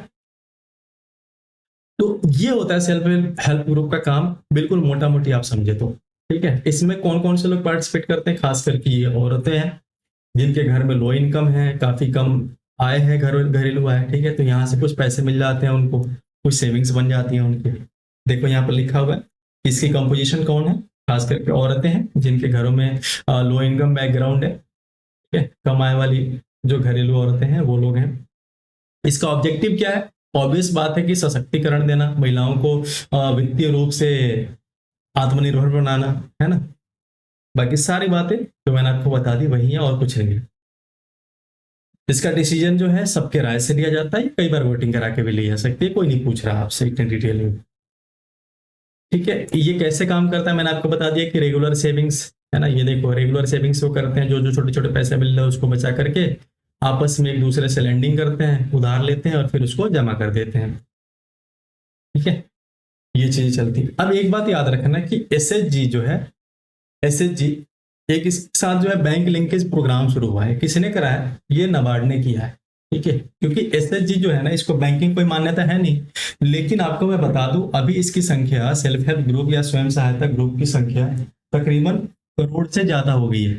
ठीक है, करोड़ से ज्यादा हो गई है। देख सकते हो आप कि 2020 तक 10 मिलियन से ज्यादा, 1 करोड़ से ज्यादा self help groups already register हो चुके थे। ठीक है, 1 करोड़ से ज्यादा, तो आप समझ सकते हो कितनी ज्यादा संख्या, जबकि ये बैंकों से जुड़े हुए नहीं है। तो नाबार्ड ने क्या करा कि इनको बैंकों से जोड़ने के लिए एक प्रोग्राम चलाया जिसका नाम क्या है? SHG bank linkage programme. ठीक है, ये किसने करा? नाबार्ड ने किया। आगे बढ़ जाते हैं। हाँ, इसका अभी एक बहुत ज्यादा न्यूज में आपने सुना होगा, लखपति दीदी। ठीक है, वो जब हम स्कीम्स करेंगे ना, गवर्नमेंट स्कीम, वहां हम डिटेल में इसको देखेंगे। आगे बढ़ जाए भाई। हाँ, एसएचजी के कुछ उदाहरण हैं, स्वयं समाज सहायता ग्रुप के कुछ अच्छे उदाहरण हैं जो कि बहुत ज्यादा परिचालित हैं, जैसे कुदुम्बश्री केरला में है, महिला आर्थिक विकास महामंडल मॉविंग जिसको कह देते हैं, ये भी है। देखो भाई, अगर आपको एक्स्ट्रा नंबर्स पाने, एक्स्ट्रा लाने हैं ना, तो भाई एफर्ट लगाना पड़ेगा। जो रिपीटर्स है ना, और जो 2024 का टाइम दे करके बैठे हैं मेंस खास करके, उनको बहुत अच्छे से पता है। तो इतना एफर्ट तो डालना पड़ेगा ही पड़ेगा भाई। और ऐसे कंटेंट्स आपको देखने पड़ेंगे, एफर्ट लगाना पड़ेगा, क्योंकि मैं खुद लगा रहा हूँ, आपको भी लगाना पड़ेगा। तो इसके उदाहरण क्या हो गए? कुटुंबश्री और महिला आर्थिक विकास महामंडल, उसके बाद DWCR, ये बेसिक एग्जांपल्स। कुछ इंस्टीट्यूट्स हैं उसको भी हम, मैंने जैसे बोला है कि नाबार्ड हो गया, सिडबी हो गया, मुद्रा हो गया, ऐसे इंस्टीट्यूट्स हैं। इसका मैं पीडीएफ आपको दे दूंगा, उसमें कुछ छोटी छोटी बातें लिखी होंगी, वो बस आप देख लेना कि वो कौन साल में स्थापित हुए, उसका अभी चेयरमैन कौन है और वो क्या काम करते हैं। बस इतनी बातें आपको देख लेनी है, मैं दे दूंगा आपको पीडीएफ हिंदी और इंग्लिश में, निश्चिंत रहे। अब देखो, एक बात आ जाती है micro credit programme. Micro credit programme में क्या है? ये भी एक तरह का ऐसा प्रोग्राम है जो छोटे छोटे लोन देता है। ये बातें पता नहीं कैसे लिख गई है, इसको ध्यान मत देना। ठीक है, ये सेल्फ हेल्प ग्रुप को भी लोन देता है अगर जरूरत पड़ गई तो। माइक्रो क्रेडिट प्रोग्राम या सूक्ष्म ऋण कार्यक्रम में क्या होता है कि जो भी कमजोर लोग हैं, ठीक है, आर्थिक रूप से जो कमजोर लोग हैं, पिछड़े लोग हैं, उनको छोटे छोटे ये भी लोन देते हैं। ठीक है, जैसे वो क्या था, इंस्टीट्यूशन था, क्या था? MFI, यानी माइक्रो फाइनेंशियल इंस्टीट्यूट, सूक्ष्म वित्तीय संस्थाएं। अब ये क्या है? प्रोग्राम है, कार्यक्रम है, इसके तहत वो सारे काम किए जाते हैं। इतनी बात समझ आ गई आप? बस आगे बढ़ जाते हैं। अब देखो, money creation bye banking system, मुद्रा कैसे बनाते हैं ये बैंक वाले, कैसे बना रहे हैं वो? ठीक है, आपने कभी सोचा है कि कोई भी देश बहुत सारा पैसा क्यों नहीं छाप देते? ठीक है, क्योंकि पैसा छापने का अधिकार तो हर देश के पास है, सबके पास ही पैसा और सबके पास चीजें। आप सोचना क्यों नहीं होता है? ठीक है, कभी टाइम मिला तो हम इस पर बात करेंगे क्यों नहीं छाप सकते हैं। बाकी आप सोचना, मुझे बताना अगर आपको पता हो। चलो यहाँ कुछ चीजें देखते हैं। पहले देखो एसेट और लाइबिलिटी क्या होती है। एसेट और ये रहा लाइबिलिटी। ठीक है, पहला देखते हैं हम एसेट और लाइबिलिटी क्या होती है। समझो, एसेट क्या होता है ना, कोई घुमा फिरा के बात नहीं करूंगा। एसेट वो चीज है जो आपकी अपनी संपत्ति है, ठीक है? और लाइबिलिटी वो है जो आपने किराए पर ले रखा है। बिल्कुल इतनी सिंपल बात है। उदाहरण के तौर पर समझो, आपका अपना घर, जो आपका गांव का घर है या जहां पर भी आपका एक अपना घर है, वो आपकी अपनी संपत्ति है। ठीक है, और जहां पर आप रह रहे हो, रेंट पर रह रहे हो, वो क्या है? लाइबिलिटी है, एक तरीके से देखी जाए तो। जिस पर आपका अपना अधिकार है, जो आपका अपना है, वो संपत्ति हो गई, एसेट हो गया। और जो आपने रेंट पर लिया हुआ है या जिस पर आपका पूर्ण रूप से अधिकार नहीं है, वो क्या हो गई? लाइबिलिटी हो गई। अब एसेट या संपत्ति कई तरीके से हो सकता है। जैसे मान लो फिजिकल हो, फिजिकल बोल तो भौतिक, फिजिकल जिसको छू सकते हैं, देख सकते हैं, है ना, वही तो फिजिकल होता है। जैसे कोई मशीन हो गया, मान लो आपने कोई जेसीबी खरीद ली हो, या कोई ट्रैक्टर खरीद लिया हो, ठीक है, या कोई बिल्डिंग बना ली हो, घर बनवा लिया, ये सब क्या हो गया? आपकी अपनी संपत्ति हो गई। या कोई फाइनेंशियल एसेट हो गया, जैसे मान लो आपने बैंक में पैसे जमा कराए हुए हैं, स्टॉक में पैसा लगाया हुआ है, ठीक है, ये सारे पैसे हो गए, ये भी तो आपकी अपनी पूंजी हो गई, संपत्ति हो गई। लेकिन मान लो आपने कोई उधार लिया हुआ है, पैसा भले ही वो आपके पास है, लेकिन क्या वो एसेट है कि लाइबिलिटी है, बताओ? ऑब्वियसली लाइबिलिटी है ना? आगे बढ़ जाए। हाँ, इन केस ऑफ बैंक, बैंकों के अगर केस में बात करें तो एसेट क्या क्या होते हैं? जो वो लोन दे रहे हैं, है ना, जो लोन दे रहे हैं, या जो जो उनके पास पैसा पड़ा हुआ है, लोन से जो पैसा आएगा वो उनके पास रहेगा, वो उनका एसेट हो गया। दूसरा है रिजर्व्स, जो उनके पास जमा पड़े हुए हैं। अब रिजर्व्स क्या क्या होते हैं वो देख लो आप। बैंक के रिजर्व बेसिकली दो तीन तरह के होते हैं, जो यहाँ पर मैंने लिखा हुआ है। बैंक रिजर्व वो होता है the portion of deposit banks must hold in their vault और सेंट्रल बैंक। जितना पैसा बैंकों के पास है ना, उसका कुछ परसेंट, जैसे मान लो कि एक बैंक है, उसके पास 1,000 रुपया है, उसमें से 10 रुपया वो क्या करते हैं, केंद्रीय बैंक के पास रखते हैं। अभी हम जब सीआरआर पढ़ेंगे ना, एसएलआर पढ़ेंगे, वहां हम डिटेल में देखेंगे वो क्यों रखते हैं, कैसे रखते हैं, क्या क्या होता है उसमें। तो कुछ पैसा वो हमेशा अपने लिए जमा पूंजी करके रखते हैं, उसको हम कह देते हैं बैंक रिजर्व या बैंक भंडारण। फॉरेक्स रिजर्व क्या होता है? जैसे मैंने बताया ना कि फॉरेन की कोई करेंसी आ गई, मान लो डॉलर आ गया, ठीक है, या यूरो आ गया, या कुछ भी आ गया, रूबल आ गया, या कोई और करेंसी आ गई, उसको जब कोई बैंक जमा करके रखती है, कौन सी बैंक फॉरेक्स रिजर्व को जमा करती है? जिसको हम कस्टडियन ऑफ फॉरेक्स रिजर्व कहते हैं, आरबीआई। आरबीआई है ना? तो वो भी एक तरीके का क्या है, विदेशी मुद्रा का भंडार है। दो तरह के भंडारण हमने समझ लिए। देखो, लाइबिलिटी और एसेट अगर आपको समझ में आ गया तो हम नेटवर्थ भी समझ लेंगे यहीं पर, हाँ लगे हाथ। नेटवर्थ क्या होता है? देखो, मान लो कि आपकी अपनी संपत्ति है 1,00,000 रुपए की टोटल संपत्ति, और आप पर 10,000 रुपए का कर्ज है या उधार है, तो क्या आपके पास सच में 1,00,000 रुपए की संपत्ति है? नहीं ना। आपके पास अगर एक्चुअल संपत्ति की बात की जाए तो कितनी हो जाएगी? 1,00,000 में से वो 10,000 माइनस करोगे जो आपने कर्ज ले रखा है, तो जो आपकी एक्चुअल संपत्ति हो कितनी हो जाएगी? 90,000 रुपए की। जो आपकी एक्चुअल संपत्ति है उसी को हम नेटवर्थ कह देते हैं। क्या कह देते हैं? नेटवर्थ कह देते हैं। इतनी बात आ गई समझ? हिंदी में उसको शुद्ध संपत्ति कह देते हैं। वही चीज यहाँ पर देखो लिख दिया गया है, नेटवर्थ बराबर asset minus liability. Asset minus liability, या संपत्ति माइनस दायित्व या देनदारी। ठीक है, आगे बढ़ जाए। आगे बढ़ जाते हैं। अब देखो कि ऋण सृजन जो है ना, जो क्रेडिट की रिसन, जो पैसे बन रहे हैं, इसको हम कैसे कंट्रोल करते हैं? ठीक है, ये जो संस्थाएं हैं, जो बैंक हैं, इसको कैसे कंट्रोल करते हैं कि किसी के पास ज्यादा पैसा ना चला जाए, या मार्केट में ज्यादा पैसा चल जाए तो महंगाई हो जाएगी, ये सब दिक्कतें ना आ जाए। ठीक है ना? इसके लिए क्या करते हैं ना, कुछ कुछ उन्होंने अपने हथियार बनाए हुए हैं, जिसमें से पहला जो है उसका नाम है सीआरआर, या कैश रिजर्व रेशियो। बहुत ध्यान से समझना, यहाँ से क्वेश्चन आता ही आता है हर बार एग्जाम में। कैश रिजर्व रेशियो, जिसको हिंदी में हम कह देते हैं नकद आरक्षित अनुपात। देखो, इसमें क्या लगा हुआ है? अनुपात। कैसा अनुपात है भाई? कैश का रिजर्व, कैश रिजर्व का अनुपात। कैसे कैश रिजर्व का? देखो, होता क्या है कि बैंकों में हमने मान लो जमा करा पैसा, 1,000 रुपए जमा करे, मान लो टोटल 1,000 रुपए जमा करे। आरबीआई क्या है? बैंकों का बैंक है। आरबीआई क्या कहती है कि देखो भाई, तुम्हें कुछ भी होगा उसके लिए मैं हूं, लेकिन जब वो खड़ा है तो ऑब्वियसली कुछ ना कुछ तो लेगा ही इनसे।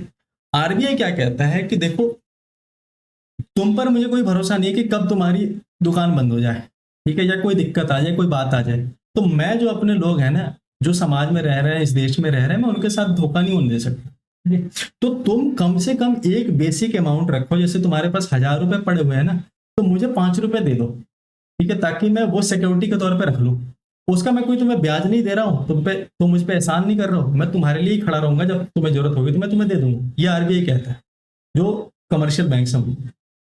ठीक है, तो जो बैंक है ना, वो आरबीआई को पैसा देते हैं। 1,000 रुपए अगर उनके पास है, मान लो उन्होंने 5 रुपए दे दिए, तो कितना हो गया? 0.5%। ठीक है, तो जो 1% कमर्शियल बैंक या वाणिज्यिक बैंक या व्यवसायिक bank reserve bank of India के पास जमा कर रहे हैं, उसी को हम क्या देते हैं? Cash reserve ratio. इतनी बात आपको समझ आ गई? अब वो कितनी है एग्जैक्ट वैल्यू मैं अभी बता देता हूँ, हर हमेशा वो समय समय पर बदलती रहती है। अभी जो है वर्तमान में उसकी वैल्यू है 4.5% के आसपास लगभग। ये आरबीआई ने तय किया हुआ है कि तकरीबन जितने भी आपके पास पैसा, उसका 4.5% आप मेरे पास जमा रखोगे। ठीक है, कैश रिजर्व रेशियो। आगे बात समझ। देखो, ये क्यों करते हैं? सबसे पहली बात, टू कंट्रोल लिक्विडिटी, तरलता को नियंत्रित करने के लिए। तरलता क्या होता है ये भी देख ले। देख, तरलता से क्या पता चल रहा है? कोई चीज फ्लो कर रही हो, प्रवाह कर रही हो, ऐसा कुछ पता चल रहा है ना। The ability of an asset to be quickly converted into cash.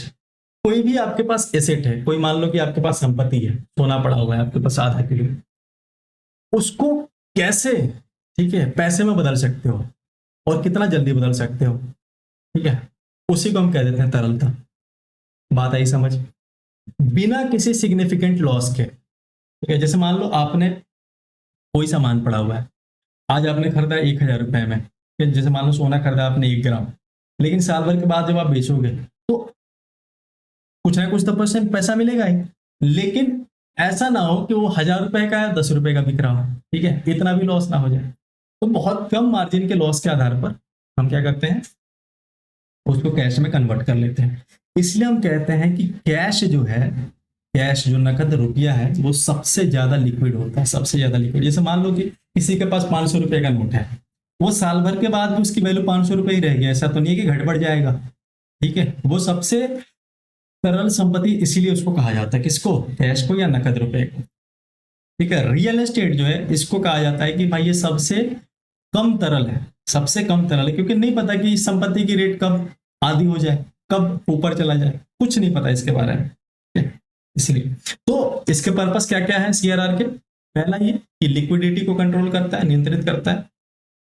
दूसरा ये कि अब मान लो कि जितना भी पैसा है मार्केट में घूम रहा है, वो फिक्स है कि इतना पैसा है जो आरबीआई ने छापा हुआ है, ठीक है। अब उतना ही पैसा घूम रहा है, बार बार घूम रहा है। अब ये जो है निर्धारित कौन करता है? ये बैंक। बैंक क्या करते हैं, जैसे मान लो बैंकों के पास 100 रुपए है, उन्होंने 5 रुपए जमा कर लिया, तो आरबीआई को ये बात पता है ना कि मार्केट में अभी कितने रुपए घूम रहे हैं, 95 रुपए ही घूम रहे हैं, ठीक है ना। तो वो 95 रुपए को कैसे मैनेज करना है, वो सारी चीजों को देखने के लिए ये सब काम किया जाता है। अगली चीज, ये आरबीआई को हेल्प करता है किस किस चीज में? ताकि महंगाई ना बढ़ जाए, ताकि लोगों पर कर्ज ना बढ़ जाए। महंगाई कैसे बढ़ जाए? जैसे मान लो खूब पैसा चला गया मार्केट में लोगों के पास, ठीक है, खूब पैसा है, तो ऑब्वियस बात है महंगाई बढ़ जाएगी, ठीक है। महंगाई कैसे बढ़ जाएगी? जैसे मान लो कोई सामान मुझे खरीदना है, बहुत जरूरी है, एक दवा लेना है मुझे, और उस दवा की कीमत है 100 रुपए, लेकिन एक ही टैबलेट पड़ा हुआ है, मुझे भी जरूरत है, आपको भी जरूरत है, मेरे पास 1,000 रुपए पड़ा हुआ है और आपके पास 1,500 रुपए पड़े हुए हैं, क्या होगा? आप 1,500 रुपए देकर के खरीद लोगे, अगर आपको भी बहुत ज्यादा अर्जेंट जरूरत है तो, है ना? क्यों? क्योंकि हम दोनों के पास बहुत पैसा है। तो पैसा जब ज्यादा होता है ना, तो महंगाई ज्यादा हो जाती है। ये हम कल बहुत डिटेल में डिस्कस कर चुके हैं, तो मैं ज्यादा नहीं बताऊंगा। इतनी बात आ गई समझ? सीआरआर हो गया। अब देखो एसएलआर क्या होता है, या स्टैट्यूटरी लिक्विडिटी रेशियो क्या होती है? इसकी हिंदी में, इसको हिंदी में कहते हैं वैधानिक तरलता अनुपात। ये भी एक तरह का अनुपात है। देखो सीआरआर तो हमें समझ में आ गया कि जो बैंक आरबीआई के पास कुछ परसेंट रखते हैं उसको हम सीआरआर कहते हैं। अब आरबीआई कहता है कि देखो तुमने मेरे पास तो रख लिया, लेकिन समय कब बदल जाए नहीं पता, तुम अपने पास भी कुछ परसेंट रखो। जैसे मान लो कि तुमने 100 रुपए थे, 10 मुझे दे दिए, 90 बचे हैं ना, तो उसका भी तुम कुछ परसेंट अपने पास रखो, 10 रुपए ही रख लो, लेकिन कुछ परसेंट हमेशा अपने पास रखो, ताकि जो तुम पर लोग भरोसा करके तुम्हें पैसा दे रहे हैं, जमा कर रहे हैं, उनको जरूरत पड़ जाए तो तुम उनको विड्रॉ में काम करा सको, उन्हें दे सको, उनके जरूरत पर काम आ सको। तो एक फिक्स परसेंटेज होता है, और अगर मैं गलत नहीं हूं तो यहाँ पर लगभग अभी जो करंट में है, आरबीआई ने 18% तय किया हुआ है, ठीक है। कितना? 18%। ये इस पर लिखा नहीं हुआ है, आप मेंशन कर लेना अलग से, जब मैं ये पीडीएफ दूंगा अलग से आप इसको नोट कर लेना। तकरीबन 18% निर्धारित किया हुआ आरबीआई ने। इतनी बात आ गई समझ? हाँ, यहाँ एक टर्म है गवर्नमेंट सिक्योरिटी। गवर्नमेंट सिक्योरिटी क्या होता है ये भी हम देखेंगे। हाँ, मेंटेन्ड बाय बैंक इटसेल्फ, ये मैंने आपको बता दिया। कंट्रोल इन्फ्लेशन मनी, ये भी क्या करता है?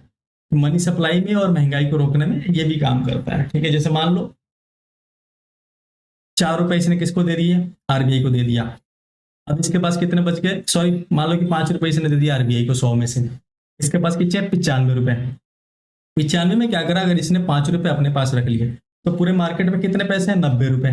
लोगों के पास 90 रुपए हैं, लेकिन मान लो अगर इसने 5 रुपए ना रख के 10 रुपए रख लिए, तो मार्केट में अब कितना जाएगा? 85 रुपए। तो लोगों के पास पैसा कम होगा, पैसा कम होगा तो महंगाई भी कम हो जाएगी ऑटोमेटिकली, ठीक है। तो ये महंगाई को भी निर्धारित करता है, पैसे के सप्लाई को, पैसे की आपूर्ति को भी निर्धारित करता है।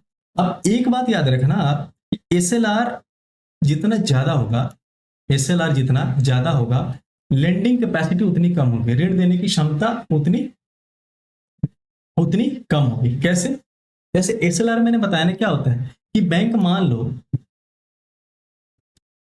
100 रुपए था बैंक के पास, ठीक है, मान लो बैंक के पास कितना था, 100 रुपए, उसमें से 20 उसने अपने पास रख लिए, ठीक है, 20 उसने अपने पास रख लिए।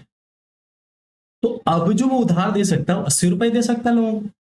लेकिन मान लो अगर ये SLR जो है इसको बढ़ा दिया, RBI ने कहा कि नहीं भाई तुम 20 रुपए नहीं रखोगे, अब तुम 30 रुपए रखोगे, 30 रुपए रखोगे, तो अब ये कितने रुपए दे सकता है लोगों को, ज्यादा से ज्यादा 70 रुपए दे सकता है, क्योंकि इसके पास 70 रुपए ही बचे हैं। तो जब ये बढ़ रहा है, SLR बढ़ रहा है, तो आप देख रहे हो कि लेंडिंग कैपेसिटी या ऋण देने की क्षमता घट रही है।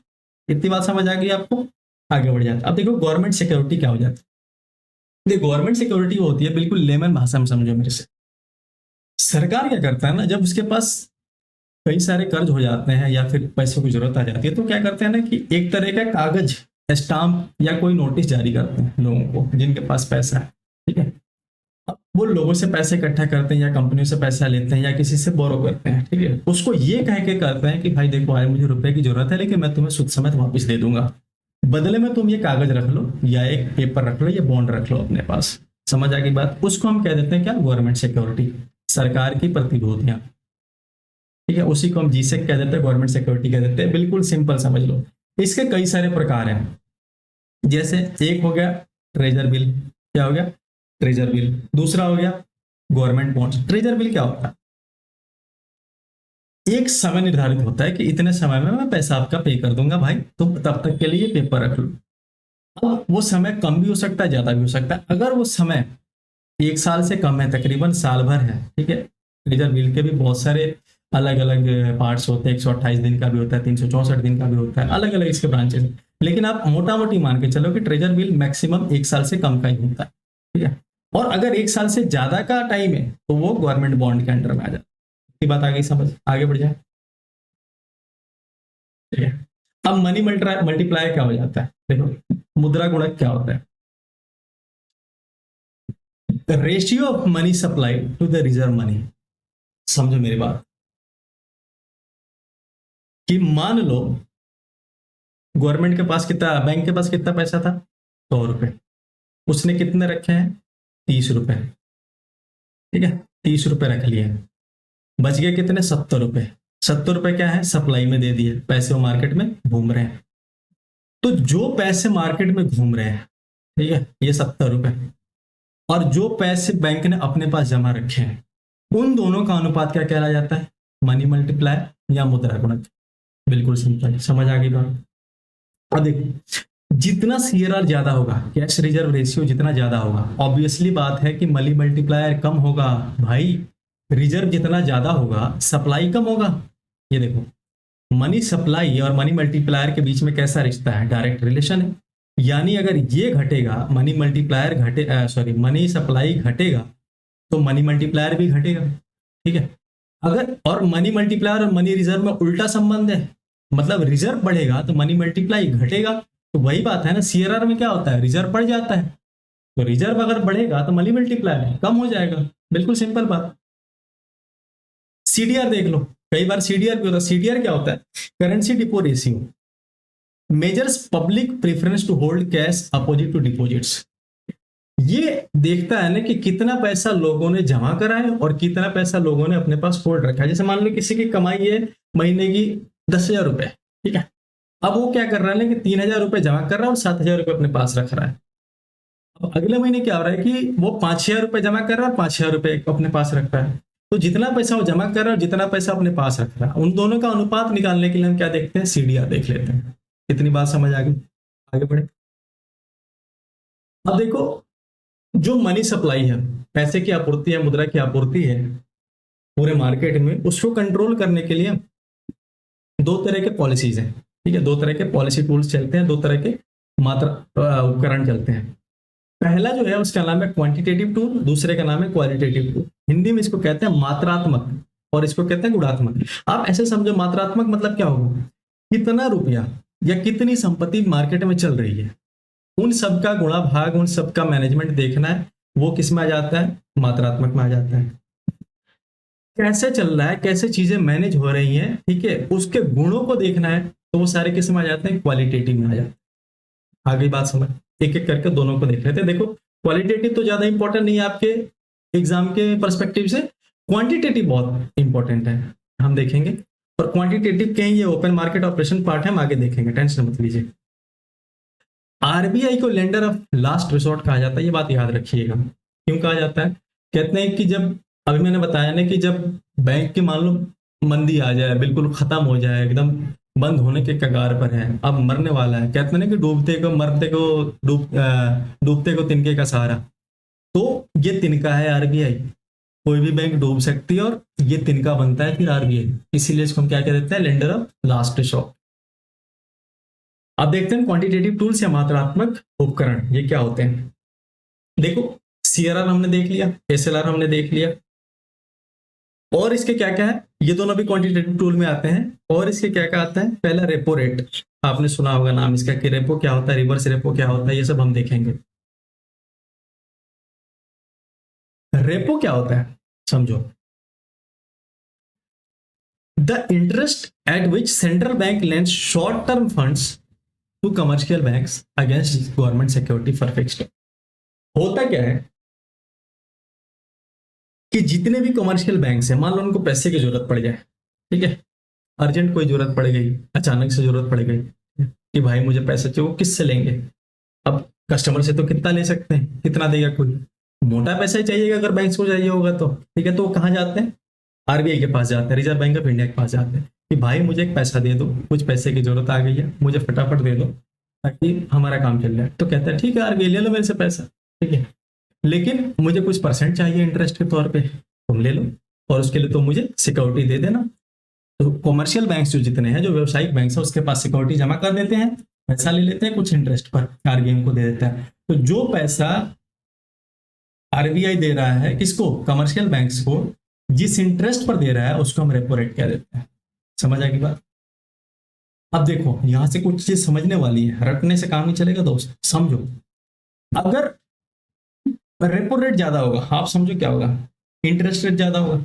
इंटरेस्ट रेट ज्यादा होगा तो बैंक पैसा ज्यादा लेंगे कि कम लेंगे? कम लेंगे, है ना, कॉस्टलियर बोरिंग। ठीक है, अगर रिवर्स रेपो रेट ज्यादा है, रेपो रेट ज्यादा है तो बैंक क्या करेंगे, पैसा कम उठेंगे, नहीं भाई तुम बहुत ज्यादा परसेंटेज ले रहे हो, मैं नहीं ले रहा है, कम ही दे दो, मैं 5 लाख की जरूरत है, मुझे 2 लाख ही दे दो, ठीक है। अब जब ज्यादा लेंगे तो क्रेडिट का फ्लो जो है वो क्या हो जाएगा, घट जाएगा। क्रेडिट फ्लो मतलब जो उनके पास कर्ज है वो कम होगा। अब देखो, सबसे जरूरी बात जो है वो यहां देखने वाली है, यहां देखने वाली है कि इन्फ्लेशन जब बढ़ता है ना मार्केट में, जैसे मान लो महंगाई खूब बढ़ गई है, तो रेपो रेट क्या हो जाता है, रेपो रेट घटा दिया जाता है, ठीक है। रेपो रेट क्या किया जाता है, घटा दिया जाता है। क्यों?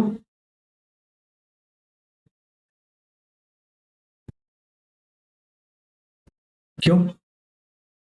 ताकि जो है पैसा चला जाए, मार्केट से गायब हो जाए, मार्केट से गायब हो जाएगा तो ऑब्वियसली बात है कि इन्फ्लेशन बचेगा नहीं, इन्फ्लेशन कम हो जाएगा, है कि नहीं, महंगाई कम हो जाएगी। आगे बढ़े,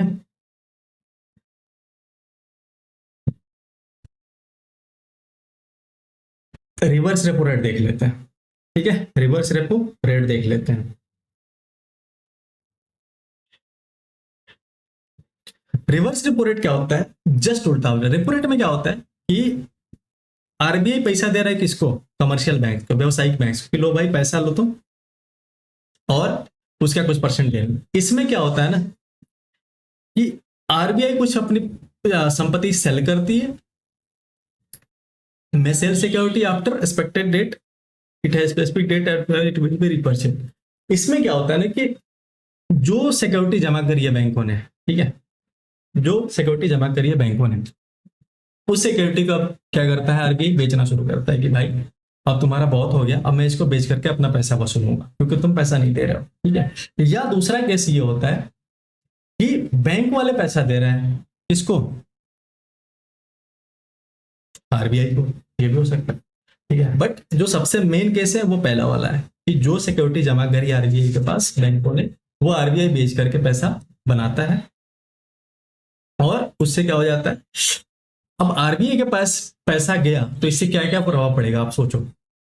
जो मार्केट का पैसा है वो आरबीआई के पास पहुंच गया, ठीक है, मार्केट में कितना पैसा था, मान लो एक तो फिक्स अमाउंट है जो मार्केट में पूरा चल रहा है, ठीक है, मान लो 100 रुपए थे पूरे मार्केट में जो आरबीआई ने इशू किए थे, इसमें से 10 रुपए पहले से आरबीआई के पास पड़े हुए थे। अब उसने कुछ सामान बेच करके 10 रुपए और मार्केट से उठा लिए, तो अब पूरे मार्केट में कितने पैसे हैं? 80 रुपए ही है, ठीक है, 80 रुपए ही है। तो जब मार्केट में 80 रुपए ही है तो क्या करेगा?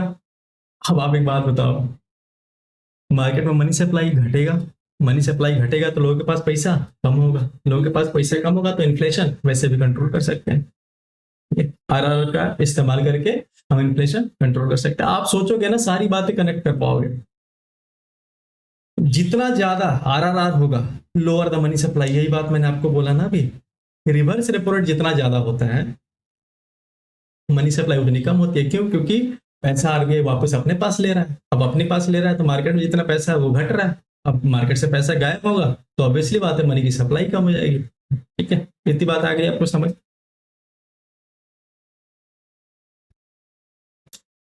ये देख लेना आप कि आरबीआई जो है रेपो और रिवर्स रेपो रेट के ऑपरेशंस कंडक्ट करता है। ओवरनाइट भी हो सकता है, 7 दिन के लिए भी हो सकता है, 14 दिन में भी हो सकता है, ऐसे एक दिन होता है, बट ये आपके एग्जाम के लिए इंपॉर्टेंट, ये चीज को हम छोड़ देते हैं। देखो, ओपन मार्केट ऑपरेशंस क्या होता है? टर्म से ही क्लियर है, खुला बाजार संचालन। कि जब आरबीआई उतर जाए कि भाई अब मैं बाजार में तुम्हारी नीलामी करूंगा, जो भी हमारे पास गवर्नमेंट की सिक्योरिटी पड़ी हुई है उसकी मैं बाजार में नीलामी करूंगा, या तो मैं खरीदूंगा या तो मैं बेचूंगा। ठीक है, खुलेआम बाजार से खरीदना या बेचना है तो उसको हम कह देते हैं ओपन मार्केट ऑपरेशन या खुला बाजार संचालन। अगर मान लो कि आरबीआई कोई प्रॉपर्टी खरीद रहा है, ठीक है, खरीद रहा है, तो इससे क्या क्या होगा? सोचना, कोई चीज रटने वाली नहीं है। आप सोचोगे ना, आप खुद ही सारी चीजें कर पाओगे। मनी सप्लाई क्या होगा, इन्फ्लेशन क्या होगा, सब चीजें कर पाओगे। अगर कोई चीज खरीद रहा है आरबीआई, तो खरीद रहा है तो मार्केट में क्या करेगा? वो पैसा देगा, पैसा देगा। अब पैसा जब वो देता है ना, मार्केट में बाहर निकालता है, उसी को हम कह देते हैं इंजेक्ट कर रहा है।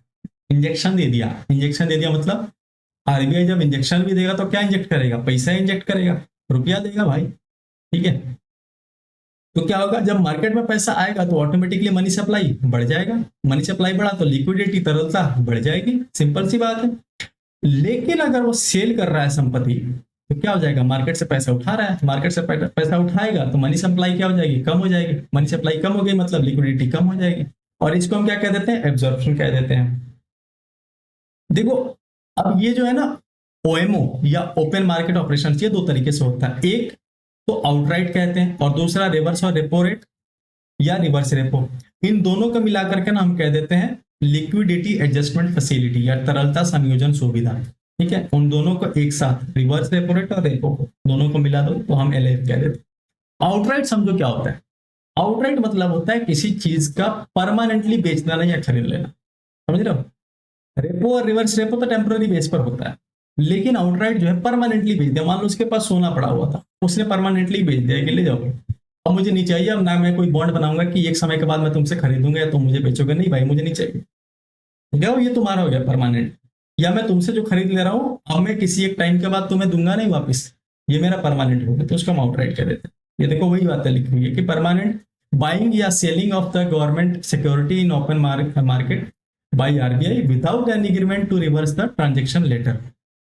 कि भाई कोई एग्रीमेंट नहीं है कि मैं वापस करूंगा, अब ये मैं मेरा मेरा परमानेंट है, मैंने बेच दिया या खरीद लिया, ये परमानेंट है। ठीक है, इतनी बात आ गई आपको समझ? अब हम देख लेते हैं कि बैंक रेट क्या होता है। बैंक रेट में क्या होता है? Interest rate at which RBI gives loan to commercial banks.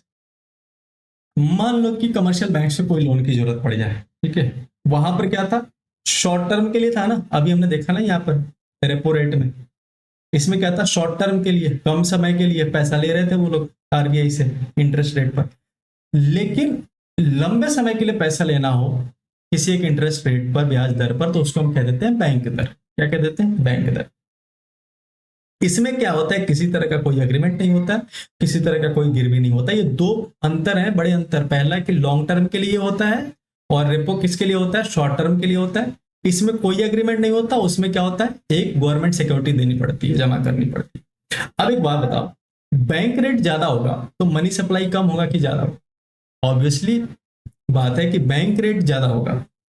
यानी मान लो कि आरबीआई किसी बैंक को पैसा दे रहा है, ठीक है, 10% पर दे रहा है, उसने बढ़ा दिया, उसको 20% कर दिया।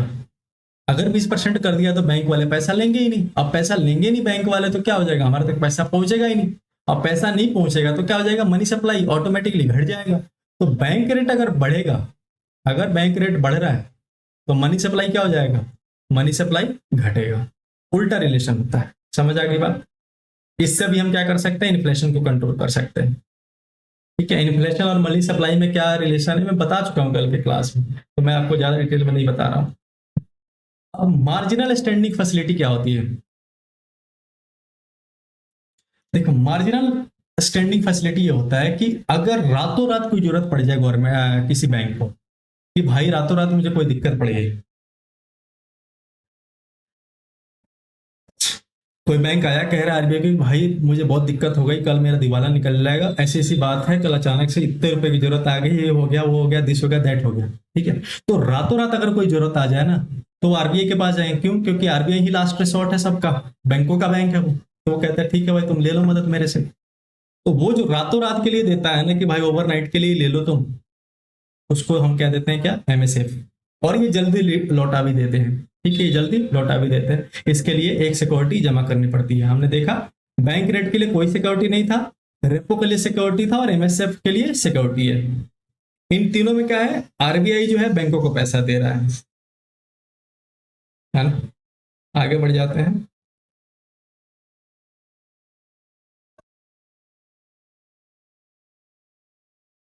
क्वालिटेटिव टूल्स देख लेते हैं क्या क्या होते हैं। क्वालिटेटिव टूल्स, हमने क्वांटिटेटिव सारे देख लिया, क्वालिटेटिव टूल्स देख लेते हैं। एक चीज याद रखना, ये जो रेट है ना, ये रेपो रेट से ज्यादा होता है। कौन सा रेट? बैंक रेट जो देखा ना हमने, जनरली ज्यादा होता है। ठीक है, इसको एक बार मैं क्रॉस चेक कर लूंगा, बट आप बाकी सारी चीजें ये ध्यान रखना। मार्जिनल एमएसएफ याद रख लिया आपने, बैंक रेट याद रख लिया आपने, और रेपो याद रखना आपने। अब देखो क्वालिटेटिव टूल्स यहाँ पर मैंने लिख दिया क्या होता है। जैसे हमने देखा ना क्वांटिटेटिव टूल्स, क्वांटिटेटिव टूल्स में क्या कर रहे थे हम, क्वांटिटी देख रहे थे, कितना रुपया, कितनी संपत्ति, ठीक है, जा रहा है, बेच रहे, खरीद रहे हैं, संचालन है। अब कैसे उसके गुण को देखेंगे हम इसमें, क्वालिटेटिव टूल्स में। इसमें चार चीजें होती हैं। पहला, मार्जिन रिक्वायरमेंट्स। मार्जिन रिक्वायरमेंट्स ये क्या है? ये जमानत की बाजार कीमत और उसके विरुद्ध दिए गए ऋण के बीच का अंतर होता है। ठीक है, it is the difference between the market value of security and the loan guaranteed against it.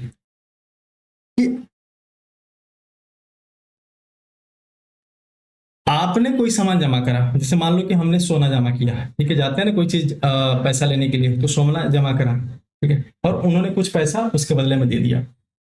तो उन दोनों के बीच में ना कोई फर्क रहता है। ठीक है, जैसे मान लो उन्होंने इसको एक सिक्योरिटी के तौर पर रख देते हैं। जैसे मान लो कि आपके सोने का एक्चुअल कीमत था 10,000 रुपए, लेकिन वो 10,000 रुपए ना देकर के आपको कितना देते हैं, 8,000 देंगे, 7,000 रुपए। क्यों? ताकि वो 2,000 3,000 रुपए जो है ना, वो उसका मार्जिन रख सकें। ठीक है, वो उसका मार्जिन अपने पास रख सकें, उसका अपना अपना मार्जिन रख सके अपने पास। ठीक है, ये होता है मार्जिनल रिक्वायरमेंट्स में। ये एक मार्जिन अपने पास रखते हैं ताकि वो सिक्योरिटी के तौर पर इस्तेमाल कर सकें। ये आगे बात। क्रेडिट राशनिंग क्या होती है? It involves fixing and limit on the amount of credit issued to certain sectors और एक्टिविटीज। ये क्या करता है ना कि जो भी ऋण जारी हो रहे हैं ना, उस पर एक लिमिटेशंस रखता है। ठीक है, कि भाई देखो तुम्हें ये चीजें रखनी है, और क्या कहते हैं, इतने समय में जमा करना है, इतना ही अमाउंट में दे पाऊंगा, ये कंडीशंस, वो सारी चीजें किस में आ जाता है, क्रेडिट राशनिंग में। तीसरा होता है कि नैतिक प्रोत्साहन। कई बार क्या होता है ना कि आरबीआई जो है, जो कुछ बैंक हैं, ठीक है, इसका मतलब है कि आरबीआई बैंकों को मौखिक या लिखित सुझाव देकर के उन्हें कुछ ऋण नीतियों का पालन करने के लिए राजी करता है। कई बार क्या होता है कि कमर्शियल बैंक्स जो है, उनके पास पैसा होता है लेकिन वो देते नहीं है। ठीक है, लेकिन आरबीआई कहता है कि देखो भाई अभी मेरे पास जो पैसा है वो स्टॉक में पड़ा हुआ है, मेरे मुझे काम आना है। तुमसे मैं कुछ बातें कह रहा हूँ कि अभी तुम्हारी नैतिक जिम्मेदारी है कि लोगों को तुम पैसा दो, क्योंकि अभी मार्केट में बहुत ज्यादा जरूरत है। ठीक है, तो वो समझा बुझा करके उनसे पैसा दिलवाता है। इसीलिए उसको हम क्या कह देते हैं, मोरल सुएशन या नैतिक प्रोत्साहन कह देते हैं। अगर वो नहीं मानते हैं उसकी बात, तो आरबीआई जो है डायरेक्ट एक्शन भी ले सकता है कि भाई तुमने नहीं मानी बात, मैं बताता हूँ तुम्हें, बेटा जाओगे कहाँ तुम, ठीक है, आना मेरे पास ही है। तो उसी को क्या कह देते हैं, डायरेक्ट एक्शन। ये चार बातें आपको समझ आ गई। क्वालिटेटिव एनालिसिस अभी कोई पूछा नहीं है, लेकिन चार यही बातें होती है क्वालिटेटिव चीजों में। वापिस आ जाते हैं, क्वालिटेटिव हमने देख लिया। अब demand and supply of money देख लेते हैं। पर इसके लिए थोड़ा सा आप रुको, 2 मिनट में आ जाओ, फिर अपन इसको स्टार्ट करते हैं। तो हम कहाँ थे? एक सेकंड भाई, सॉरी, नहीं ये देख लिया था, एमएसएफ देख लिया था, क्वालिटेटिव टूल्स देख लिए थे। अब हम कहाँ थे? हम थे demand and supply for money, कि मनी की डिमांड और सप्लाई कैसे होती है वो देख लेते हैं। देखो, मनी की डिमांड के बारे में ना एक थ्योरी चलती है जिसका नाम है क्या? Liquidity preference. क्या नाम है? Liquidity preference. हिंदी में इसको कह देते हैं तरलता वरीयता सिद्धांत। इसको दिया था किसने? जेएम किन्स ने। किसने दिया था? जेएम किन्स ने। ठीक है। इसमें क्या था बेसिकली? इसमें जेएम किन्स ने कहा कि देखो, लोग जो है ना अपने धन को जो है, अपने पैसों को है, अधिक से अधिक रखना पसंद करते हैं कई बार, क्योंकि उनको लगता है कि हो सकता है कि कभी भविष्य में जरूरत पड़ जाए, है ना, या हो सकता है कोई दिक्कत आ जाए, तो उसके लिए पैसा वो रखते हैं, या फिर हो सकता है कि रेट बढ़ जाए। ठीक है, कई सारे कारण होते हैं, उसके लिए लोग पैसा रखना पसंद करते हैं। ठीक है, आगे बढ़ जाते हैं। अब देखो, पैसा रखने के ना दो तीन मेजर कारण होते हैं। आप खुद सोचो क्या हो सकता है। पहला, ये ट्रांजेक्टिव मोटिव हो सकता है। ठीक है, क्या उद्देश्य हो सकता है? ट्रांजेक्टिव मोटिव। ट्रांजेक्टिव मोटिव क्या होता है? ट्रांजेक्शन मोटिव कि रोज का जो लेन देन है, रोज का जो खर्चा है भाई, उसको भी देखना है, घर चलाना है, तो उसके लिए भी पैसा रखना पड़ेगा। पहला ही, अब बस मतलब समझो, ये अंग्रेजी टर्म भूल जाओ और ये हिंदी टर्म भूल जाओ। हिंदी में तो खैर फिर भी समझने लायक है, अंग्रेजी में क्या है ना, लड़के डर जाते। बस इसका मतलब समझो। दूसरा कारण ये कि एक स्पेकुलेटिव मोटिव होता है। स्पेकुलेटिव मोटिव में क्या होता है कि लोगों को लगता है क्या पता कल भाव बढ़ जाए, पैसा रख के रखो, रोक के रखो, तब लगाएंगे, इन्वेस्ट करेंगे, है ना, ताकि फ्यूचर में हो सकता है कि इंटरेस्ट रेट बढ़ जाए बैंकों का। तो एक तो ये कारण हो सकता है। तीसरा, ये प्रिकॉशनरी मोटिव या सावधानी मोटिव हो सकता है। कोई दुर्घटना घट जाए या कोई दिक्कत आ जाए, या होता है ना, जैसे मान लो अभी कई सारे वॉर चल रहे हैं। ठीक है, तो जो समझदार लोग हैं जिनके पास पैसा वो बचा कर रखे हैं, क्योंकि उनको पता है कि हो सकता है कभी भी मंदी आ जाए। ठीक है, कहीं कहीं भी दिक्कत आ, जैसे फ्यूल की दिक्कत शुरू हो गई है, तेल की दिक्कत शुरू हो गई है, तो हो सकता है कि समय आने वाले में हो जाए, तो उसके लिए पैसा बचाओगे ना, तो उसी को हम कह देते हैं प्रिकॉशनरी मोटिव। तो तीन कारण होते हैं मेजरली।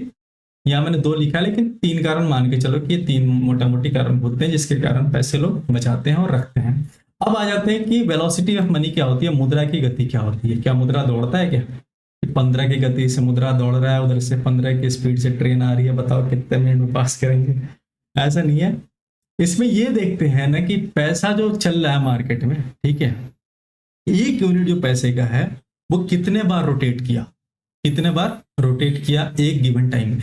देखो, समझो इस बात को। जैसे मान लो कि टोटल पैसा कितना है मार्केट में, ये आरबीआई को पता है, रिजर्व बैंक ऑफ इंडिया को पता है कि हाँ भाई इतना रुपया मार्केट में हमने छोड़ा हुआ है। जैसे मान लो कि उन्होंने 1,000 रुपया छोड़ा हुआ है, लेकिन एक महीने के बाद जब वो गुणागणित करने बैठते हैं तो देखा कि पूरे देश में जो व्यापार हुई है वो 10,000 रुपए की हुई है। ठीक है, तो कैसे लगाएंगे पता कि 1,000 रुपया कैसे कितना बार घुमा होगा?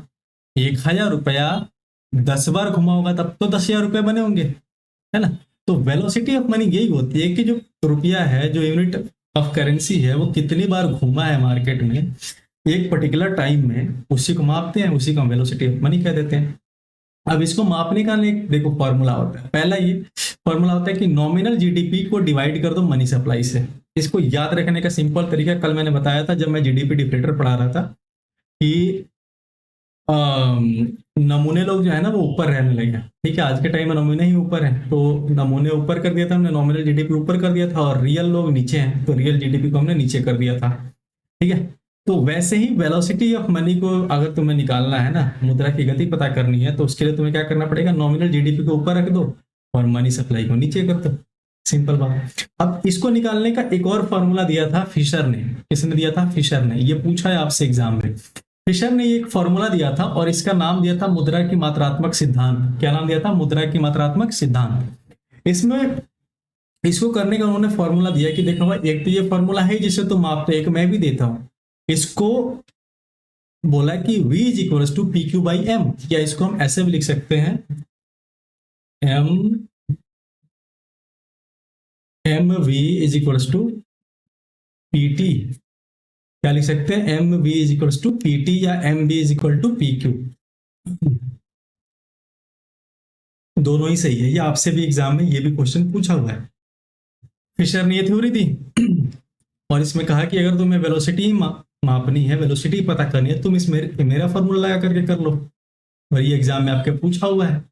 क्यू की जगह पर टी लिखा हुआ था, अगर क्यू की जगह टी भी लिखा है तो भी सही है। क्यू का मतलब होता है रियल जीडीपी और टी का मतलब होता है ट्रांजेक्शन, जितना लेन देन हुए हैं। एम से क्या हो जाता है मनी सप्लाई, वी से क्या हो जाता है वेलोसिटी, ई से क्या हो जाता है प्राइस लेवल, और क्यू से हो जाता है आपका रियल जीडीपी। ठीक है, ये फॉर्मूला आप याद रखना फिशर की इक्वेशन से। आगे बढ़ जाए तो हम डिमांड देख रहे हैं।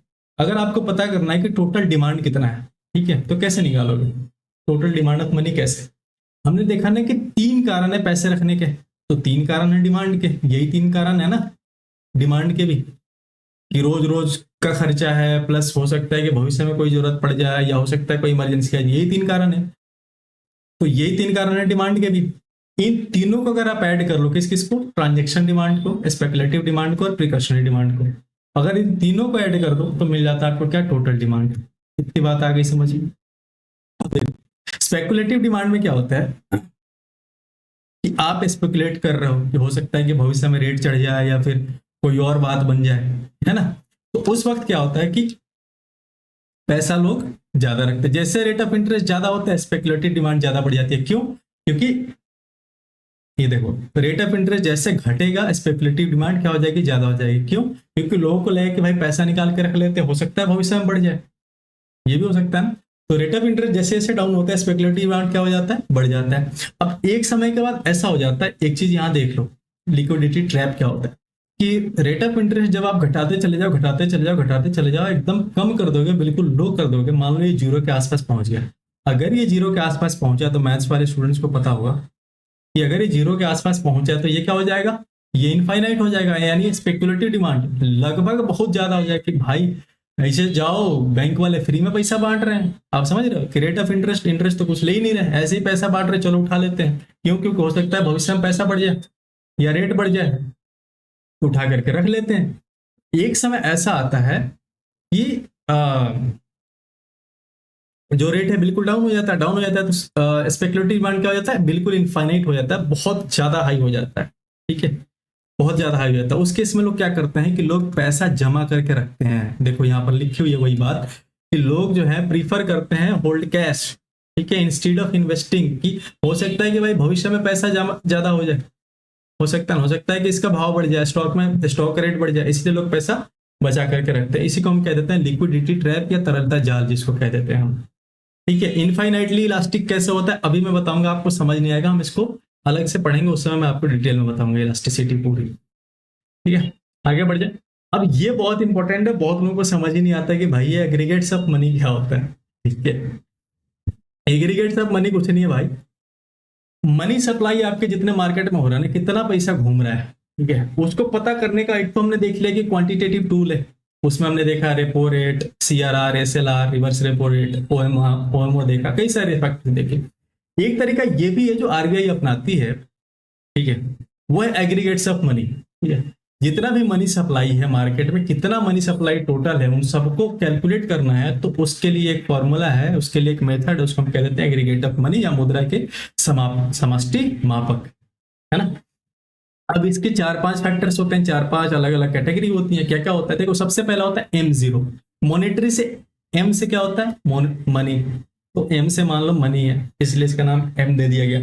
M0 मतलब बिल्कुल बेसिक क्या होता है, M0 का मतलब होता है रिजर्व मनी या बेस मनी, है ना, या हाई पावर्ड मनी। क्यों होता है, ये क्या होता है, बेसिक मनी हम उसको कहते हैं कि जो एक्चुअल पैसा है, ठीक है, जितनी करेंसी आरबीआई को पता है कि हाँ भाई इतना पैसा है जो हमने रिलीज किया था, इतना मार्केट में चल रहा है और इतना हमारे पास जमा है टोटल। मान लो कि आरबीआई ने 1,000 रुपए छापे, ठीक है, 1,000 रुपए छापे, तो कुछ पैसे उसके पास जमा होंगे, मान लो 200 रुपए उसके पास जमा है, तो उसको पता है कि 800 रुपए मार्केट में क्या हो रहे हैं, सर्कुलेट हो रहे हैं, वही बात लिखा हुआ है यहाँ पे, करेंसी इन सर्कुलेशन, कि 800 रुपए मार्केट में सर्कुलेट हो रहे हैं, उनको जोड़ लो, और जो मेरे पास टोटल जमा है 200 रुपए, उनको जोड़ लो, तो ये टोटल अगर जोड़ लेंगे तो हमें पता चल गया कि ये आधार मुद्रा है, यही है बेसिक मनी, जिसको हम M0 कह देते हैं। समझ आ गई बात? तो फिर M1 क्या है, घबराना मत, ये सारी चीजें मैं बहुत आसानी से याद करा दूंगा आपको, अभी मैं दिखाऊंगा कैसे याद करते हैं इसको। M1 कुछ नहीं है, M1 कहता है कि देखो M0 तो है ही है, इसमें कुछ और चीजें ऐड करो। क्या ऐड करो, DD, जितने भी डिमांड डिपो हुए हैं ना, अभी हम देखेंगे डिमांड डिपो क्या होते हैं। कि लोग अपने डिमांड पर, लोगों की अपनी चाहत पर जो पैसे जमा होते हैं उसको हम डिमांड डिपो कह देते हैं। ठीक है, कि तुमने भाई जितनी ये आधार आधार मुद्रा रखी वो तो रखे ही रखो, लेकिन साथ में उसमें डीडी जोड़ दो, जितने भी डीडी बैंकों में जमा हो उन सबको जोड़ दो। अगर इन पूरे को जोड़ दोगे तो इसको हम कह देते हैं M1। क्या कह देते हैं? M1।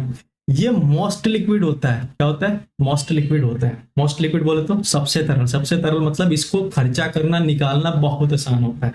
लिक्विड का मतलब यही है कि जिसका फ्लो आसानी से हो सके, जिसका बहाव आसानी से हो सके, तो सबसे तरल होता है M1। अब इसमें क्या होता है कि ये देखो, ये वही बातें लिखी हुई हैं कि करेंसी इन पब्लिक, जो ऊपर मैंने लिखा हुआ था, ये सर्कुलेशन में है। और बाकी जितने डिपोजिशन है आरबीआई में, ये दोनों मिलाकर क्या हो गया? M0। और उसमें डीडी जोड़ दिया तो क्या हो गया? M1। सिर्फ डीडी जोड़ दिया M0 में तो क्या हो गया? M1। अब M2 क्या कहता है कि देखो भाई, मैं तो कुछ मत करो मुझे, M1 में जितने भी सेविंग्स है ना पोस्ट ऑफिस में, कहां पर? पोस्ट ऑफिस में, उनको जोड़ दो। M1 में क्या करो? पोस्ट ऑफिस में जितने सेविंग है उसको जोड़ दो। पहले हमने क्या देखा? जितना बेसिक मनी है वो देख लिया। और M1 में क्या देखा कि बेसिक मनी में हमने क्या जोड़ा? डीडी जोड़ा। अब M2 क्या कह रहा है कि भाई जो M1 निकल के आया है उसमें जो सेविंग जमा है ना, कहां पर? पोस्ट ऑफिस में, उसको जोड़ दो तो M2 निकल जाएगा। अब आता है M3। M3 कहता है कि भाई M1 जो है ना उसको तो रखो ही रखो, मेरे साथ सेविंग मत जोड़ो, मेरे साथ काम करो। टाइम डिपोजिशन है ना, जो फिक्स डिपो मान लो लोगों ने जमा करा है कि इतने समय के लिए लोगों ने पैसा जमा किया हुआ है, ठीक है, उसको जोड़ लो तुम। ठीक है, उसको जोड़ लो और उससे M3 पता चल जाएगा। M3 को बेसिकली हम कहते हैं net aggregate money resource. Net aggregate monetary resource क्या होता है कि ये वो एक्चुअल पैसा है ना, जैसे मान लो कि हमारे पास, मैंने बोला ना कि अगर आपके पास 1 लाख रुपए की संपत्ति थी, मैंने आपको उदाहरण के तौर पर बताया था, और आप पे 20,000 रुपए कर्ज है, तो क्या आपके पास टोटल संपत्ति वो 1 लाख रुपए की है? नहीं, आपके पास 80,000 रुपए की संपत्ति हुई। तो वैसे ही जो नेट पैसा होगा ना, ठीक है, जो टोटल पैसा आपके पास आया उसमें से लाइबिलिटी निकाल दो, जो देनदारी है उसको निकाल दो, तो जो बच गया ना उसको हम कह देते हैं नेट एग्रीगेट मॉनेटरी रिसोर्स या M3 कह देते हैं। आगे बात समझ, इतने आसानी से शायद ही कोई समझा पाया होगा आपको, क्योंकि ये ऐसा कंसेप्ट है ना, बहुत दिक्कत होता है, लोग भूल जाते हैं। अभी मैं याद कराऊंगा, यहाँ रुक जाए। अब M3 भी देख लिया हमने। M3 में क्या था कि M1 में हमने टाइम डिपोजिशन जोड़ दिया। अब M4 क्या होता है? M4 में होता है कि M3 जो आ गया है ना, उसमें जो टोटल डिपोजिशन है, कहां पर? जो पोस्ट ऑफिस का सेविंग बैंक है उसमें जो टोटल डिपोजिशन है, क्योंकि देखो M3 में जो है ना पोस्ट ऑफिस का पैसा छूट रहा था, M4 कहता है कि देखो भाई, उसको क्यों छोड़ना, उसको भी ले आओ। है ना? तो पोस्ट ऑफिस के सेविंग बैंक में जितने पैसे होते हैं उन सबको जोड़ दो M3 में, तो क्या हो जाता है? M4 बन जाता है। अब ये 5 तरीके हो गए जिससे आप क्या माप सकते हो, मनी सप्लाई कितना है, कितना मार्केट पैसा दौड़ रहा है, सारी चीजें पता कर सकते हो। अब इसको हम याद कैसे रखें? देखो M0 तो बहुत आसान है कि बेसिक मनी है, जितना पैसा है आरबीआई के पास और जो मार्केट में घूम रहा है, सर्कुलेशन में है, उसको जोड़ दो तो M0 हो गया। M1 M2 M3 M4 में कंफ्यूजन होता है। आपको पता है डीपीटी, डीपीटी नाम की एक वैक्सीन लगती थी, डिप्थेरिया, न्यूमोनिस और निमोनिक, और क्या कहते हैं, टीटनस की, क्या बचपन में। तो डीपीटी टोटल ऐसे याद रख लेना, M1 M2 M3 M4 याद करने का। डीपीटी टोटल डी से क्या हो जाएगा? M1 में क्या जोड़ रहे थे हम? डीडी। M2 में क्या जोड़ रहे थे? पोस्ट ऑफिस में जो जमा है पैसा वो। M3 में क्या जोड़ रहे थे? जो टाइम डिपोजिशन है वो। ठीक है, और M4 में क्या जोड़ रहे थे? टोटल डिपोजिशन, कहां पर? सेविंग बैंक में। याद हो जाएगा डीपीटी टोटल से। अब देखो, M1 को हम नैरो मनी कहते हैं। ठीक है, M1 को नैरो मनी कहते हैं, कई बार M1 और M2 दोनों को नैरो मनी कहते हैं, क्योंकि M1 M2 में ज्यादा फर्क नहीं होता। M1 में हम सिर्फ क्या कर देते हैं, पोस्ट ऑफिस का पैसा जोड़ देते हैं तो M2 बन जाता है। तो इसमें ज्यादा फर्क नहीं होता, इसलिए हम M1 प्लस M2 या M1 दोनों में से कोई भी अगर आपके एग्जाम में दिया हुआ है, तो आप पूछ रहा है कि नैरो मनी कौन सा है, दोनों में से कोई भी ऑप्शन, या तो सिर्फ M1 दिया होगा या तो फिर M1 प्लस M2 दिया होगा, दोनों में से कोई टिक कर सकते हैं। इसको नैरो मनी इसलिए कहते हैं क्योंकि ये बहुत आसानी से इससे पैसा निकाला जा सकता है और इसको इस्तेमाल किया जा सकता है। ठीक है, इसीलिए ये सबसे ज्यादा लिक्विड फॉर्म में भी होता है, मैंने बताया सबसे तरल होता है ये। और M3 को हम ब्रॉड मनी कहते हैं। देख, जस्ट इसका उल्टा। ठीक है, जस्ट इसका उल्टा। तो जो काम वहां नहीं हो रहा होगा वो यहाँ नहीं होगा, यहाँ पर आसानी से पैसे तुम नहीं निकाल सकते, नहीं ट्रांजेक्शन कर सकते।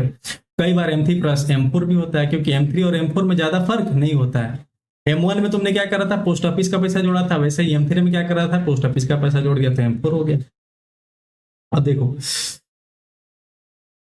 एग्रीगेट मनी रिसोर्स हमने बता दिया कि क्यों कहते हैं M3 को। आगे बढ़ जाते हैं। अब देखो बात आ जाती है डिमोनेटाइजेशन पे। नोटबंदी हुई थी, सबको पता है, 8 नवंबर के आए थे मोदी जी। उस दिन उन्होंने कहा था कि भाई और बहनों, तो खैर उससे हमें कुछ लेना देना नहीं है। नवंबर 2016 में डिमोनेटाइजेशन होता है, नोटबंदी हो जाती है और पैसे का कुछ 1000 और 500 के नोटों को बंद कर दिया जाता है। बाद में 2000 और भी नोटें बंद कर दिए। इसमें क्या कहा गया, कारण दिया गया है कि करप्शन और ब्लैक मनी कारण इसकी वजह से हम पैसा रातों रात बंद कर रहे हैं। एक डेट निर्धारण किया गया था, क्या कहा गया था कि 31 दिसंबर 2016 तक, 31 दिसंबर 2016 तक 500 और 1000 के नोट्स बिना किसी डिक्लेरेशन के, बिना किसी कागज के लिया करके आप जमा कर सकते हो हमारे पास, ठीक है।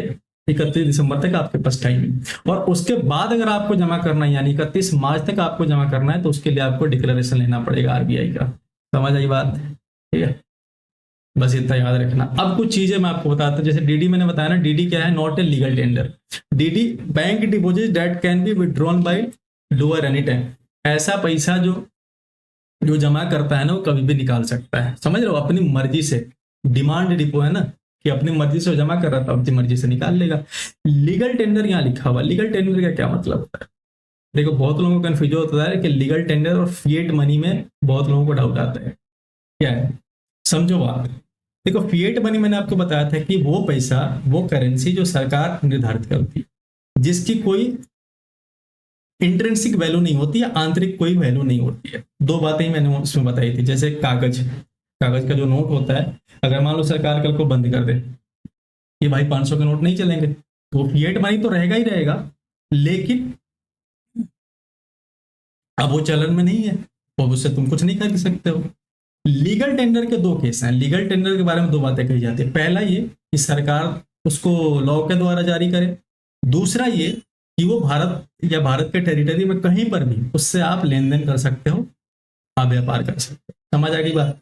तो बेसिक अंतर क्या है ना, कि अगर मान लो 1000 का नोट ये नोटबंदी में बंद कर दिया गया, तो अब भी फिएट मनी है ना, वो अब भी क्या है, फिएट मनी है, लेकिन वो लीगल टेंडर नहीं है, क्योंकि उससे हम कुछ खरीद बेच नहीं सकते हैं। इतनी बात आ गई समझ? अब आगे बढ़ते हैं।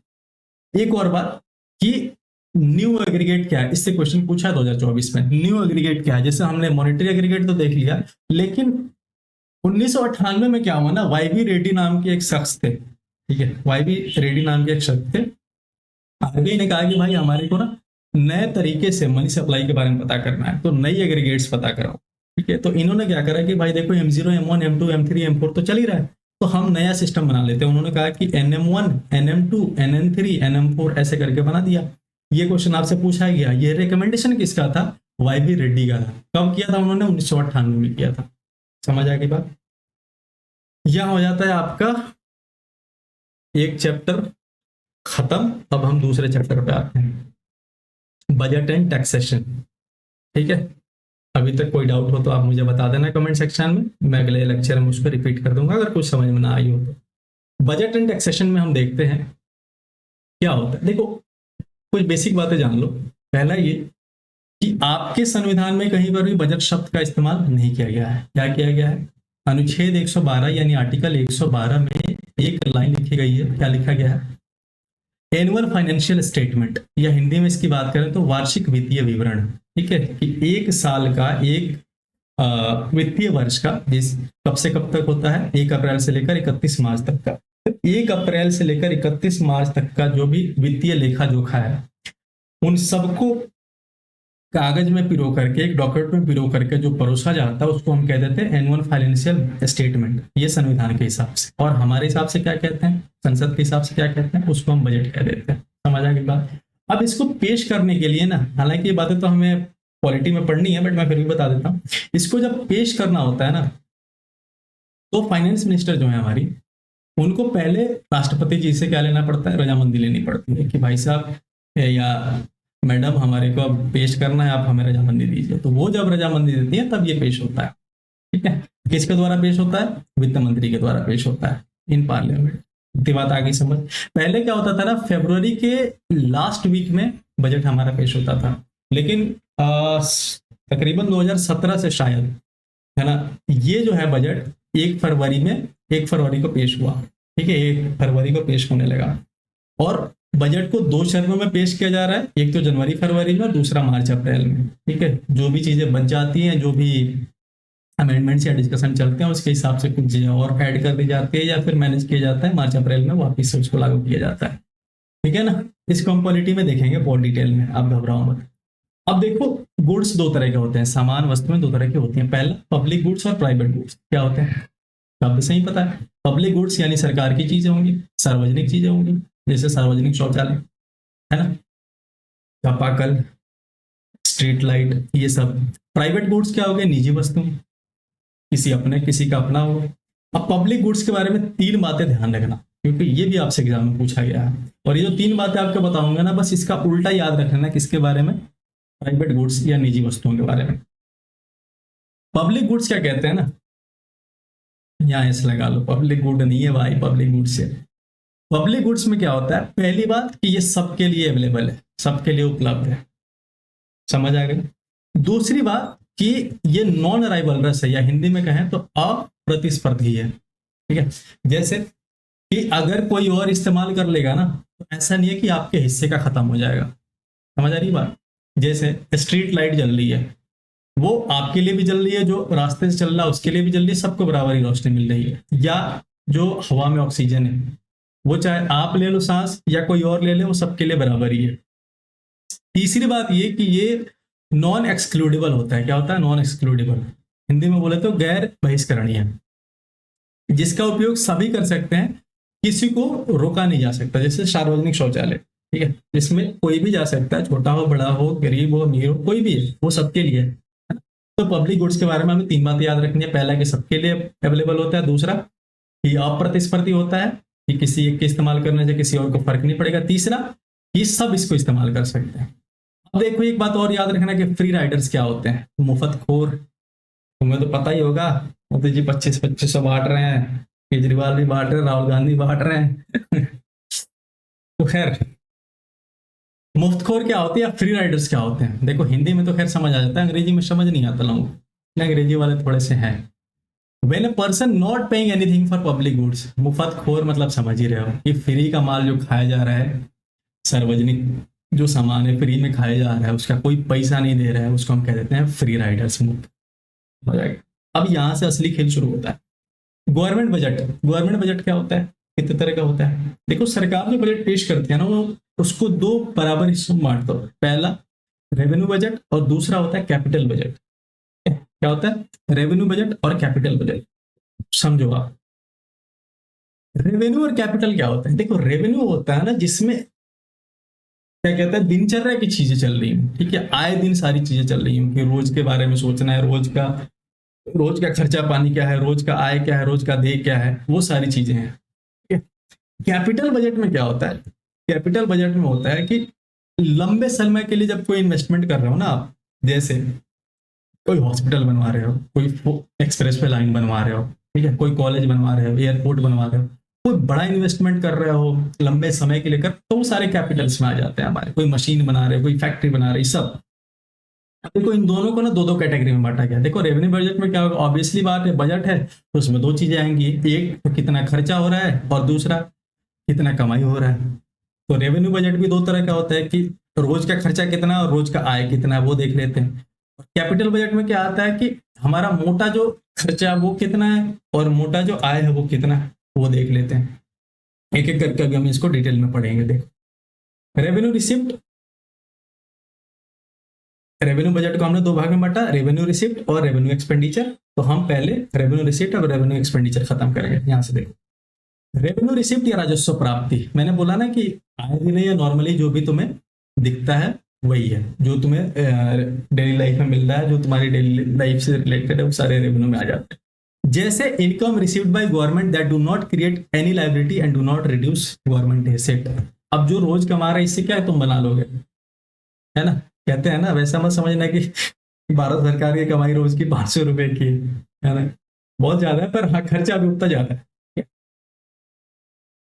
एक बात, दूसरी ये कि नॉन रिडीमेबल है। जैसे मान लो आपने टैक्स पे किया, रिडीम करना मतलब क्या होता है, आपको कोई कूपन मिलता है ना, जैसे आपने फोन पे पर कुछ किया, उस पर रिडीम करने का कूपन मिलता है। रिडीम का मतलब है कि आप उससे एक्सचेंज करके कोई और चीज ले रहे हो, ठीक है, उसको हम क्या कह देते हैं, रिडीम कह देते हैं।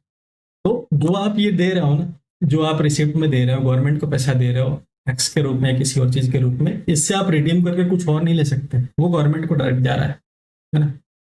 अब जो रेवेन्यू रिसिप्ट या राजस्व प्राप्ति ये दो तरह का होता है। पहला टैक्स रेवेन्यू और दूसरा नॉन टैक्स रेवेन्यू, कि सरकार को जो रोज का पैसा आ रहा है, खर्चा आ रहा है, वो कैसे कैसे आ रहा है, या तो टैक्स से आ रहा है या तो जो नॉन टैक्स काम है उनसे आ रहा है। अब टैक्स में क्या क्या होता है, दो तरह के टैक्स होते हैं, एक तो डायरेक्ट टैक्स और दूसरा इनडायरेक्ट टैक्स। डायरेक्ट टैक्स वो है जो हम डायरेक्ट सरकार को दे रहे हैं, आप समझ रहे हो, जो सीधा सरकार को जाए, जैसे इनकम टैक्स हो गया, कॉर्पोरेट टैक्स हो गया, सरकार को जा रहा है डायरेक्ट।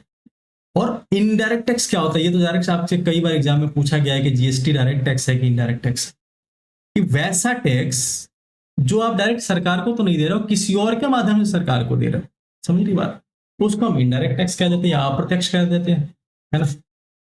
जीएसटी हो गया, कस्टम हो गया, एक्साइज ड्यूटी, ये सारे इसके उदाहरण हैं। आगे बात समझ। Gift tax, wealth tax, state duty, ये सारे डायरेक्ट टैक्स हैं। ठीक है, स्टेट ड्यूटी को हटा दिया गया है, स्टेट ड्यूटी को हटा दिया गया है, ये याद रखें। भारत में जो है वो किस तरीके का, किस नेचर का टैक्स है, प्रोग्रेसिव नेचर का टैक्स है। प्रोग्रेसिव नेचर क्या होता है ये भी समझ लो। देखो प्रोग्रेसिव नेचर कुछ नहीं है, इसमें कहता है सिंपल बात कि higher the income more the tax, जितना ज्यादा आपका इनकम है उतना ज्यादा टैक्स है। जैसे मान लो कहते हैं ना हमारे यहाँ कि 0 से लेकर के 5 लाख रुपए तक कोई कमा रहा है तो उसका 0% टैक्स है। 5 लाख से लेकर 10 लाख तक कोई कमा रहा है तो 5% टैक्स है। 10 लाख से लेकर 15 लाख तक कोई कमा रहा है तो उस पर 10% टैक्स है। मतलब जैसे जैसे कमाई बढ़ रही है आपका टैक्स का परसेंटेज बढ़ रहा है, उसको हम प्रोग्रेसिव टैक्स कह देते हैं, सिंपल, या प्रगतिशील कर कह देते हैं। देखो नॉन टैक्स रेवेन्यू क्या होता है, टैक्स तो पता है कि हाँ भाई सरकारी तरीके से पैसे आ रहे हैं। अब नॉन टैक्स क्या, जो तुम बाइक पर चलान कटवा के आते हो, जो तुम फाइन भरवा के आते हो, पेनल्टी लगवा के आते हो, या डोनेशन हो गया, है ना, ये सब टैक्स थोड़ी है। जो बिना टैक्स के पैसे आ रहे हैं सरकार के पास वो सारे नॉन टैक्स रेवेन्यू हो गए, है ना? ये देख लो, इसको उदाहरण रखे हुए हैं। अब हमने देख तो लिया कि भाई रोज कैसे पैसे आ रहे हैं, अब राजस्व में पैसे कैसे खर्च हो रहे हैं, रेगुलर में कैसे खर्च हो रहा है वो देख लेते हैं। देखो यहाँ पर लिखा है ना वही कि डे टू डे जो ऑपरेशंस में पैसे खर्च हो रहे हैं, मैंने लैंग्वेज में अच्छे लैंग्वेज में लिख दिया, नहीं तो कहोगे कि भाई पढ़ा लिखा मास्टर नहीं है। अच्छे लैंग्वेज में लिख दिया, हिंदी वालों बस तुम सुन लो और लिख लेना, तुम्हारे मन हो तो समझ लोगे, तुम काफी है, तुम समझदार लोग हो। कि जो रोज के काम में पैसा खर्च हो रहा है उसको हम रेवेन्यू एक्सपेंडिचर कह देते हैं या राजस्व व्यय कह देते हैं। इसके की फीचर्स क्या है, रिकरिंग है, मतलब नियमित तौर पे हो रहा है, हर दिन हो रहा है। ऐसा नहीं है कि भाई कल को अनाज देना है 1 करोड़ लोगों को तो परसों नहीं देना है, भाई परसों भी देना है, अगर जिंदा रखना है तो तरसों भी देना है, हर दिन देना है, रेगुलर देना है ना। दूसरा है कि इसमें कोई नया एसेट नहीं बन रहा है, सही बात है भाई, इसमें तो पैसा हम खर्चा कर रहे हैं, कहाँ से पैसा बनेगा, एक तो रोज खर्चा हो जा रहा है, जो कमा रहे हैं खर्चा हो जा रहा है। ये बहुत जरूरी है किसके लिए, एडमिनिस्ट्रेशन और पब्लिक सर्विस को चलाने के लिए। जैसे मान लो आप पैसा दे रहे हो, पेंशन दे रहे हो या सैलरी दे रहे हो, ये सारे भी तो पैसे काम के हैं ना, अगर पूरा एडमिनिस्ट्रेशन चलाना तो देना ही पड़ेगा। इसके भी दो टाइप होते हैं, किसके, रेवेन्यू एक्सपेंडिचर के दो टाइप होते हैं। जैसे हमने देखा ना कि रेवेन्यू रिसीट के दो टाइप थे, ठीक है, जैसे टैक्स और नॉन टैक्स। अब इसके दो टाइप हैं, प्लान और non plan.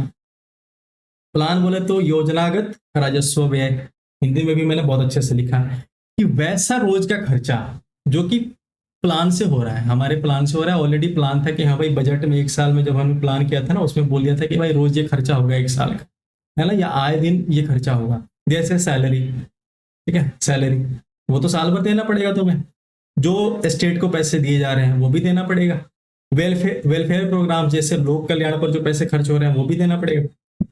Non plan revenue expenditure क्या, अयोजनागत, इसमें है कि ऐसा पैसा जिसका तो हमने सोचा नहीं था, जो बजट में मेंशन नहीं था या फिर जो लिखा हुआ नहीं था। जैसे मेंशन, जैसे मान लो कि इंटरेस्ट पे, ठीक है, ये तो हमारे प्लान में नहीं था, मान लो किसी ने 1 करोड़ लोन लेने थे, 2 करोड़ लेने पड़ेगा, अब इंटरेस्ट पे। पेंशन है, पेंशन है कि इस बार हर साल लोग रिटायर होने, पता नहीं है ना कि कितने पैसे हैं देने हैं, हर साल लोग बढ़े ना, हर साल रिटायर हो रहे हैं।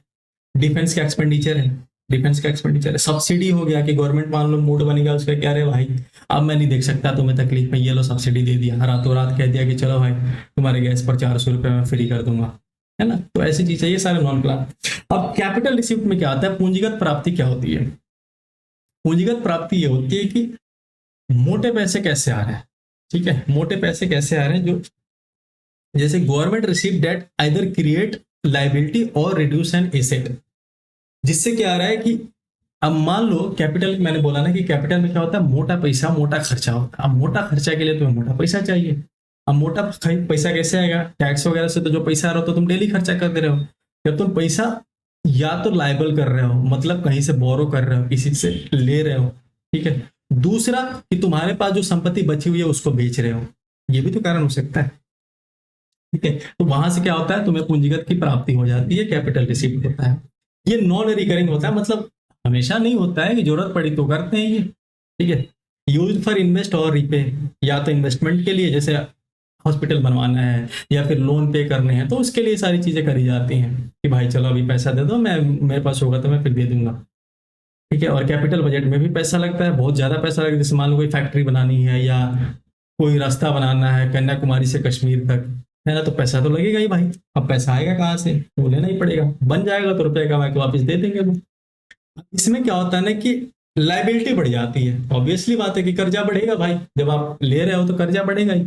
एसेट घटता है, एसेट घटता है, मतलब जो सरकारी संपत्तियां उसको बेचते हैं, उसी को हम क्या कह देते हैं, डिसइन्वेस्टमेंट कह देते हैं, या विनिवेश हिंदी में कह देते हैं। यहाँ लिख लेना, यहाँ लिखा हुआ है देखो, विनिवेश कह देते हैं या डिसइन्वेस्टमेंट कह देते हैं। मतलब जो आपकी संपत्ति, जैसे आपने सुना है ना कि भाई एलआईसी बेच दिया सरकार ने, एयर इंडिया बेच दिया, रेलवे बेच दिया, ठीक है। तो जो आपकी संपत्ति उसको बेच रहे हैं उसको डिसइन्वेस्टमेंट कह देते हैं। पीएसयू डिसइन्वेस्टमेंट क्या होता है, जो भारत संस्था सरकार की जो सार्वजनिक क्षेत्र है उसकी संपत्ति जब वो बेचेंगे तो उसको हम पीएसयू डिसइन्वेस्टमेंट कह देते हैं। जैसे रेलवे उनकी अपनी संपत्ति उसमें से कुछ हिस्सा बेच दिया, ठीक है, एलआईसी बेच दी, तो उसको हम क्या कह देते हैं, पीएसयू डिसइन्वेस्टमेंट कह देते हैं। इतनी बात आ गई समझ। अब आ जाते हैं कैपिटल एक्सपेंडिचर चौथे भाग में। कैपिटल एक्सपेंडिचर में क्या है कि पूंजीगत व्यय है, जो हमने मोटा पैसा लिया है वो उसको कहाँ खर्चा करेंगे, कि चलो भाई अब हॉस्पिटल बनाते हैं, स्कूल बनवाते हैं, रोड बनवाते हैं, रेलवे बनवाते हैं, मोटा मोटा पैसा खर्चा करते हैं ताकि कमा के हम भर पाए। देखो वही बातें लिखी हुई है, इंफ्रास्ट्रक्चर डेवलपमेंट, एसेट इक्विजिशन, यानी नई नई मशीनें आ रही हैं, नया नया हॉस्पिटल बन रहा है, ठीक है, बड़े बड़े लोन पे किए जा रहे हैं, है ना, ये सारी चीजें होती है इसमें। अब इसमें भी दो तरह का होता है कि जो खर्चा हो सकता है, एक तो प्लान हो कि हाँ भाई हमने बोला था, वादा किया था कि हम क्या कहते हैं, कि एक रेलवे शुरू करेंगे जो कि कन्याकुमारी से लेकर के कश्मीर तक जोड़ेगी, फिर कश्मीर से लेकर के दिल्ली ले आएगी, फिर दिल्ली से लेकर कोलकाता जाएगी, ठीक है। एक तो मान लो कि प्लान हो गया, और एक ऐसा है कि अचानक से बाढ़ आ गई, ठीक है, या फिर कोई बहुत बड़ा घटना घट गया, या फिर कोई डेट लिया है उसको देना पड़ जाए, ठीक है, अचानक से कर्जा लेना पड़ जाए, उसको भरना पड़ जाए, तो वो सारी चीजें। तो प्लान कैपिटल एक्सपेंडिचर में ये सारी बातें होती हैं कि जो भी प्लान करके किया जा रहा है, जैसे रेलवे बना रहे हो, डैम बना रहे हो, मतलब बड़े बड़े बांध बनवा रहे हो, स्कूल हॉस्पिटल, ये सारी बातें हो गई। समझने वाली बात है, रटने वाला कुछ भी नहीं है दोस्त, मैंने समझा दिया है आपको। और नॉन प्लान में मैंने बता दिया कि कोई अचानक से लोन लेना पड़ गया, उसको भरना पड़ा, ठीक है। डिफेंस पर जो खर्चा कर रहे हैं वो हो गया। 2017-18 में क्या करा था ना भारत सरकार ने, प्लान और नॉन प्लान का जो क्लासिफिकेशन है इसको उन्होंने खत्म कर दिया था। बोला कि भाई हम अपने हिसाब से प्लान और नॉन प्लान तुम्हें नहीं बताएंगे, हम अपने हिसाब से देखेंगे, ठीक है। अब आ जाते हैं बजट के और टाइप्स पे। घाटा और नुकसान के आधार पर ना बजट को तीन भागों में बांटा गया है। पहला संतुलित बजट या बैलेंस बजट, दूसरा सरप्लस बजट या अधिशेष बजट, तीसरा घाटे का बजट या डेफिसिट बजट। बैलेंस बजट जैसे नाम से पता है संतुलित है, यानी खर्चा जितना हो रहा है उतना कमाई हो जा रही है, तो बराबर हो जा रहा है। 100 रुपए कमा रहे, 100 रुपए खर्चा हो रहा है, कोई दिक्कत नहीं, ना लेना ना देना, मगन रहना। दूसरा है सरप्लस बजट यानी अधिशेष। इसमें क्या है कि भाई सरप्लस है यानी कमाई ज्यादा हो रही है, खर्चा कम हो रहा है, समझ रहे हो आप, ठीक है। गरीब आदमी क्या समझेगा। तीसरा है डेफिसिट बजट, घाटे का बजट। इसमें क्या है कि भाई के रईसी कम नहीं हो रही, खर्चे बहुत ज्यादा है, कमाई है ही नहीं। 200 रुपए का शर्ट पहने, 100 रुपए महीने कमा रहे। ये तीन बातें आपको समझ आ गई। गवर्नमेंट डेफिसिट जो है, जो घाटा, उसको मापने के तीन यंत्र हैं। कौन कौन से हैं यहाँ पर देखो। पहला यंत्र है उसका नाम है रेवेन्यू डेफिसिट। कौन सा है, रेवेन्यू डेफिसिट, यानी राजस्व घाटा, कि जो राजस्व से तुम्हें प्राप्ति हो रही है, हमने देखा ना कैसे कैसे प्राप्ति हो रही है ये। और जो खर्चा है, तो खर्चे में से जो प्राप्त हो रहा है उसको घटा दो। अगर ये निगेटिव आ रहा है तो ये घाटा में जा रहा है। समझ रहे हो बात, कि भाई अगर खर्चा ज्यादा आ रहा है, कमाई कम हो रही है, तो ये घाटे में, इसको हम कह देते हैं क्या, राजस्व घाटा। दूसरा होता है क्या, फिस्कल डेफिसिट। फिस्कल डेफिसिट में क्या होता है कि गवर्नमेंट का जो टोटल एक्सपेंडिचर है, ठीक है, इंक्लूडिंग तुम्हारा कैपिटल या फिर रेवेन्यू, दोनों खर्चा जितना भी है, उसमें से तुम जितने रिसीव है ना सबको घटा दो, सिवाय कुछ के। जो तुमने कर्जा लिया है वो नहीं जोड़ो, सिर्फ जो तुमने कमाया है, जो तुम्हारी अपनी कमाई है, उसको घटा दो, तो उससे क्या निकल के आएगा? फिस्कल डेफिसिट का राजकोषीय घाटा। इतनी बात आ गई आपको समझ? फॉर्मूला आप देख लेना, भैया कुल खर्चे माइनस कुल प्राप्तियां सिवाय उधार के, वही फॉर्मूले हैं सारे, कुछ नहीं है। और यहाँ पर आरडी से क्या है? आरडी से क्या है बताओ? Revenue deficit. एफडी से क्या है? Fiscal deficit. ऐसा मत समझ लेना या फिक्स डिपॉजिट है ये। आप देखो प्राइमरी डेफिसिट क्या होता है? प्राइमरी डेफिसिट कुछ नहीं है, जो तुम्हारे पास राजकोषीय घाटा आई है, ये राजकोषीय घाटा, इसमें से अब जो तुम ब्याज भुगतान करोगे ना, जो तुमने कर्जा लिया उसका ब्याज जो तो देना ही पड़ेगा, उस ब्याज को घटा दो। तो इसमें से ब्याज घटा दोगे ना तो प्राइमरी डेफिसिट हो जाएगा या प्राथमिक घाटा हो जाएगा। ठीक है, इतनी बातें आ गई आपको समझ? अब तीसरा आ जाता है लमसम टैक्स। देख फास्ट इसलिए चल रहा हूं ना क्योंकि ये बहुत बड़ा टॉपिक और ये हार्ट है पूरे इकोनॉमिक्स का, है ना। अब ज्यादा बड़ा हो जाएगा तो फिर तुम्हें दिक्कत होगी। ये दो चैप्टर पढ़ेगा तो समझ लो कि आपका 50% काम हो गया। लमसम टैक्सेस क्या होता है? लमसम टैक्स बोले तो एक मुश्त कर, ठीक है, कि फिक्स अमाउंट ऑफ टैक्स जो हर किसी को देना ही देना है, चाहे वो कितना भी कमा रहा हो, कितना भी खर्चा कर रहा हो, लेकिन वो सबको ही देना पड़ रहा है। समझ रहे हो आप? ठीक है, जैसे आप दवाई खरीदने जाओ, अब आपकी कमाई कितनी भी है, या आप कोई सामान खरीद, जैसे जीएसटी है, मान लो कि एक बिस्किट का पैकेट खरीद रहे हो आप, अब तुम्हें भी 5 रुपए का मिल रहा है। अब जो 1,000 रुपए रोज का कमा रहा है उसको भी 5 रुपए का मिल रहा है, जो 10 लाख रुपए कमा रहा है रोज का उसको भी 5 रुपए की बिस्किट है तो 5 रुपए की मिलेगी, है ना। वैसे ये मैं बता चुका हूँ कि किन्स ने ये थ्योरी दी थी, ये तो किन्स की बात है, मैं बता चुका हूँ। आप एक दो चीजें और देख लो कि प्रोपोर्शनल टैक्स क्या होता है। प्रोपोर्शनल टैक्स कुछ नहीं होता भाई,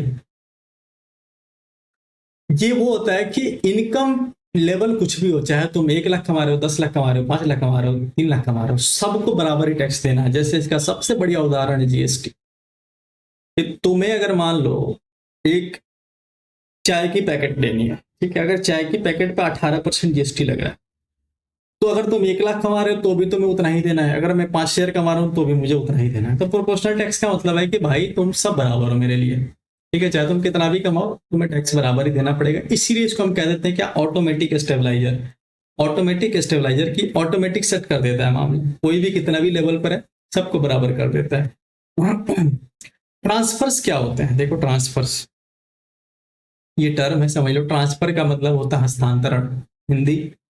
ट्रांसफर वो पैसा है, वो मुद्रा है जिसको गवर्नमेंट जो है ट्रांसफर करती है या पे करती है बिना किसी गुड्स एंड सर्विसेज। जैसे मान लो पेंशन कर रही है वो, उसके बदले में तो कुछ ले नहीं रही है। स्कॉलरशिप दे रही है, उसके बदले में तो तुमसे सोना चांदी कोई सिक्योरिटी ले नहीं रही है, सब्सिडी दे रही है। तो कोई भी जो पैसा है या फिर जो तुम पर खर्च कर रही है गवर्नमेंट, जिसके बदले में वो तुमसे कुछ ना ले रही है, तो उसको हम ट्रांसफर कह देते हैं। इतनी बात आगे समझ। अब दो कंसेप्ट और समझ लो। इक्विवेलेंस क्या होता है? इक्विवेलेंस ये होता है ना कि दो अलग अलग फाइनेंशियल एक्शंस, दो अलग अलग फाइनेंशियल काम, वित्तीय काम, जिनका एक व्यक्ति के आय पर, आर्थिक चीज पर बराबर फर्क पड़े। एग्जाम्पल के तौर पर समझो, तुम्हारे पास 500 रुपए है, तुमने 100 रुपए का आटा खरीद लिया और 100 रुपए का बाइक का तेल डलवा लिया। काम दोनों अलग अलग किए हैं, लेकिन खर्चा क्या हुआ? दोनों बराबर हुआ, यानी इकोनॉमिक स्ट्रक्चर दोनों में बराबर था, इकोनॉमिक बैलेंस दोनों में बराबर था। तो इसी को हम कह देते हैं इक्विवेलेंस। ठीक है, वित्तीय काम अलग अलग होंगे लेकिन प्रभाव एक जैसा ही होगा। समझ गई बात आप? अब रिकार्डियन इक्विवेलेंस क्या होता है? इसको दिया था किसने? डेविड रिकार्डो ने। इन्होंने कहा था कि whether a government finance it spending through debt और taxes, the effect on the total economy same because people will anticipate future tax and just their saving accordingly. ये कहते हैं कि गवर्नमेंट फाइनेंस करे, ठीक है, whether government finances it spending through debt और taxes, the effect on the total economy being same. कि मान लो कि गवर्नमेंट के पास खूब कर्जा हो गया, खूब कर्जा हो गया। अब गवर्नमेंट क्या करेगी? गवर्नमेंट के पास कर्जा है, बहुत आसानी से समझना रिकार्डियन इक्विवेलेंस क्या कहता है। तो लोगों को पता चल जाता है कि भाई गवर्नमेंट हमारी कर्जा में चल रही है और गवर्नमेंट कहीं ना कहीं से हमारे से पैसे लेगी लेगी। ये बातें क्या क्या लिखी है ना, यही बातें मैं तुम्हें सिंपल भाषा में बता रहा हूँ कि गवर्नमेंट बहुत सारा खर्चा कर्जा ले चुका है, वो बहुत सारे उसके काम कराने हैं, तो वो सारे पैसे किससे वसूलोगी? हमारे से वसूलोगी। तो लोग क्या करते हैं ना, ये बात उनको पहले पता चल जाती है। तो मान लो अगर किसी की तनख्वाह है 50,000 रुपए, वो पहले 20,000 रुपए सेव कर रहा था, तो अब क्या करेगा ना, ज्यादा सेव करने लगेगा, 30,000 करेगा, 40,000 करेगा। है कि नहीं? यही बात कहता है कि रिकार्डियन इक्विवेलेंस या फिर रिकार्डियन समतुल्यता में कि भाई गवर्नमेंट अगर स्पेंड करे या फिर बोरो करे या कर्जा ले, अगर उसको लगता है कि भाई इसके वजह से आर्थिक व्यवस्था खराब हो जाएगी या लोगों की सेविंग खराब हो जाएगी, तो ऐसा नहीं है, लोग उसको ऑटोमेटिकली बैलेंस कर लेंगे। कैसे?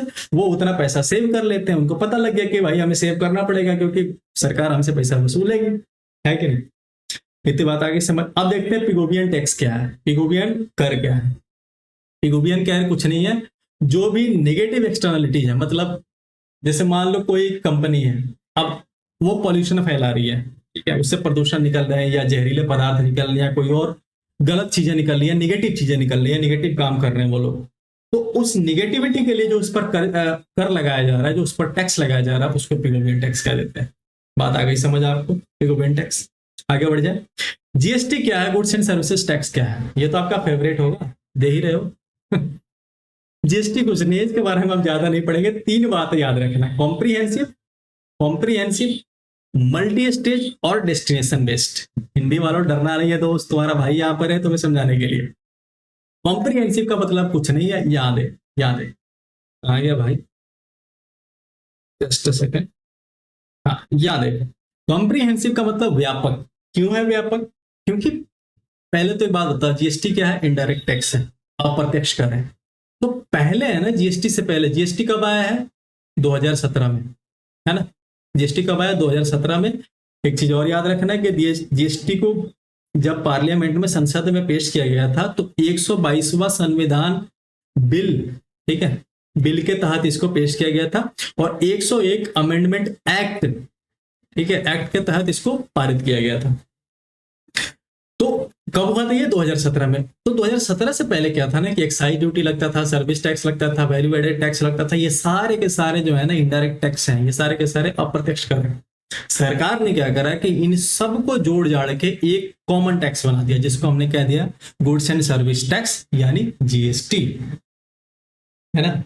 जीएसटी कह दिया। अब सबको जोड़ दिया, इसलिए हम इसको कह देते हैं व्यापक, व्यापक है, कॉम्प्रिहेंसिव है, इतना बड़ा है। दूसरा है मल्टी स्टेज, है कि आप इसमें देखो कि हर लेवल पर आदमी टैक्स दे रहा है। जैसे तुमने एक बिस्किट का पैकेट खरीदा, बिस्किट मेरा फेवरेट है इसलिए मैं हर उदाहरण में लेता हूँ। तो बिस्किट के लिए तुमने टैक्स दिया, जब उसमें खरीदा तो टैक्स ऑलरेडी इंक्लूडेड है। जो बना रहा है, आटा चीनी जो भी खरीदा होगा वो उस पर टैक्स दे रहा होगा, जो उगा करके बेच रहा है वो उस पर टैक्स दे रहा है। तो अलग अलग स्टेज पर बहुत सारे टैक्सेस जा रहे हैं, तो इसलिए इसको हम मल्टी स्टेज या बहुचरणीय टैक्स कह देते हैं। तीसरा है कि डेस्टिनेशन बेस्ड। ये समझो बात, डेस्टिनेशन बेस्ड कैसे है ये, कि भले ही ये सामान जो है किसी कंपनी में बन रही हो, वो महाराष्ट्र में कंपनी, लेकिन लेकिन अगर वो बिक रहा है बिहार में या उत्तर प्रदेश में या किसी और राज्य में, तो वो जो टैक्स है ना, वो टैक्स उस स्टेट को जाएगा, केंद्र सरकार को तो जाएगा ही जाएगा, लेकिन उस स्टेट को जाएगा। तो ये डेस्टिनेशन बेस्ड है, गंतव्य आधारित है। कहां बन रहा है उससे मतलब नहीं है, कहां पर बिक रहा है, कहां पर फाइनल इसका कंजम्पशन हो रहा है, कहां कहां से होकर जा रहा है, उस पर ये डिपेंड करता है, निर्भर करता है। दूसरा ये कि डुअल स्ट्रक्चर होता है या द्वैध कर ढांचा होता है। डुअल स्ट्रक्चर मतलब दो भागों में बटा हुआ है, एक तो सीजीएसटी, एक एसजीएसटी। ये तो बोलोगे ही नहीं, तुम्हें पता ही होगा क्यों दे रहे हो। सीजीएसटी मतलब सेंट्रल जो जीएसटी हमसे ले रही है, और एसजीएसटी मतलब जो राज्य हमसे जीएसटी ले रहा है। और आईजीएसटी होता है इंटीग्रेटेड जीएसटी, ये मत पढ़ना आप, एकीकृत है जो आपके लिए। दो इंपॉर्टेंट है, सीजीएसटी और एसजीएसटी। अब देखो जीएसटी के ना 4-5 स्लैब्स हैं, मतलब अलग अलग भाग में बटा गया है। तुम तो सिर्फ ये जानते हो ना कि 18% सब पर लगता है, ऐसा नहीं है। कुछ सामान ऐसे हैं जिस पर 0% लगता है, कुछ पर 5% लगता है, कुछ पर 12% लगता है, कुछ पर 18 लगता है, कुछ पर 28। 5 स्लैब्स बनाए गए हैं, 5 अलग अलग कैटेगरी बनाई गई जीएसटी की। 0% किस पर लगता है? जो डेली की जरूरी सामान है, जैसे मान लो चावल, आटा, गेहूं, ये सब जो है ना, नमक, एकदम जरूरी सामान है, बिल्कुल बेसिक नीड आदमी की। शिक्षा हो गया, स्वास्थ्य हो गया, है ना। हालांकि दवाइयों पर तो टैक्स लगता है, लेकिन ऑन पेपर ये बातें हैं। इन सब पर 0% टैक्स है। 5% किस पर है? अब घरेलू जो जरूरत की चीजें हैं इसके अलावा, जैसे चाय हो गया, चीनी हो गया, ठीक है, रेल मेट्रो हो गया, इन सब पर 5% के आसपास टैक्स। आप देखते देखते हो कि 5% रेलवे वाले दिखाते हैं कि टैक्स लग रही है। 12% किस पर है? जो थोड़े से और ज्यादा डेवलप है, जो प्रोसेस फूड है, जिसमें केमिकल यूज हो रहे हैं, जैसे टूथपेस्ट हो गया, हेयर ऑयल हो गया, ठीक है ना, जो आप बाल में तेल लगाए, वो सेलफोन हो गया। सेलफोन पर ये याद रखना, सेलफोन पर कितना है? 12% का स्लैब है। है ना। 18% जीएसटी जो है ना, ज्यादातर सामानों पर 18% जीएसटी लग, जैसे साबुन हो गया, सर्फ हो गया, शेविंग शेविंग क्रीम हो गया, ठीक है, आईटी सर्विसेज हो गया, मोबाइल मोबाइल फोन हो गया, सेल फोन पर 12, लेकिन मोबाइल फोन पर 18%। 28% किस पर लगता है? ऑब्वियस बात है, सबसे ज्यादा जो सबसे महंगा चीज होगा उस पर सबसे ज्यादा लगता होगा, लग्जरी गुड्स पर। लग्जरी गुड को ही हम कह देते हैं क्या, सीन गुड, पापी वस्तुएं। पापी वस्तु हम क्यों कहते हैं? क्योंकि हर आदमी इसको नहीं पा सकता ना, सिर्फ कुछ लोगों के नसीब में होता है, इसलिए इसको हम पापी कह देते हैं, है ना। सीन गुड्स कहते हैं। तो सीन गुड्स पर या लग्जरी जो आइटम है ना, महंगे आइटम से, उस पर क्या होता है, 28% का जीएसटी लगता है। जैसे एसी, फ्रिज, लग्जरी कार, ठीक है, सिगरेट, टोबैको, है ना, हेल्थ इंजूरियस जो चीज है उन पर भी 28% का टैक्स लगता है। एक बात और आप याद रखना है कि जे गोल्ड, जो सोना है, और जो प्रीशियस या कीमती मेटल्स हैं उन पर 3% का जीएसटी लगता है। कितने का? 3% का जीएसटी लगता है। और आखिरी बात ये कि जीएसटी को हम कहते हैं one nation one tax one market, ठीक है, ONOTOM। क्या कहते हैं? ONOTOM, one nation one tax one market, एक देश एक कर एक बाजार, है ना। ये बात आप याद रखना, ये आपके एग्जाम में पूछा जाता है। इतनी बातें अगर आपके समझ में आ गई हो तो अब बस अंतिम हम पीवाई को कर लेते हैं, फिर खत्म करते हैं, या आपका चैप्टर खत्म होता है। पीवाई को देख लेते हैं। देखो, सबसे पहला सवाल, वर्किंग ग्रुप जो है, जल्दी जल्दी कर लेते हैं भाई, टाइम बहुत हो गया है। वर्किंग ग्रुप जो है अंडर हुई चेयरमैनशिप, जो देखो किसकी अध्यक्षता में कार्य समूह ने किस वर्ष एक नए नए मध्यवर्ती मौद्रिक समुच्चय का प्रस्ताव रखा? बताओ। वाईबी रेड्डी, वाईबी रेड्डी, है ना। एक सेकंड, वाईबी रेड्डी कब? 1998 में। यह आपके एग्जाम में पूछा हुआ 24 सितंबर। सारे ये 2024 के सवाल है। दूसरा सवाल देखिए, सब 2024 के सवाल है टीयर 1 के, कि विनिमय के किस रूप में वस्तुओं का विनिमय के माध्यम के रूप में प्रयोग किया जाता है? अरे यार सिंपल है, बार्टर एक्सचेंज। बार्टर में क्या होता है? सामान के बदले सामान ले रहे थे, ठीक है, तरबूज के बदले गेहूं दे रहे हो, बार्टर एक्सचेंज। ऑनलाइन में तो होगा नहीं, क्रेडिट में होगा नहीं, करेंसी में करेंसी होता है, ऑब्वियसली बार्टर एक्सचेंज। तीसरा सवाल, कि सेंट्रल बैंक ऑफ इंडिया जो है, रिजर्व बैंक ऑफ इंडिया जिसको हम कहते हैं, जो 1934 में क्या हुआ, प्रपोज किया गया था, वो किसके रिकमेंडेशन पे बना? बताओ भाई। हिलता हुआ यंग गया था ना कि बना दो भाई, हमें पैसे की जरूरत है, हिलता हुआ यंग कमीशन। चौथा क्वेश्चन क्या है, कि इनमें से कौन है नॉन टैक्स रेवेन्यू सोर्स? बताओ।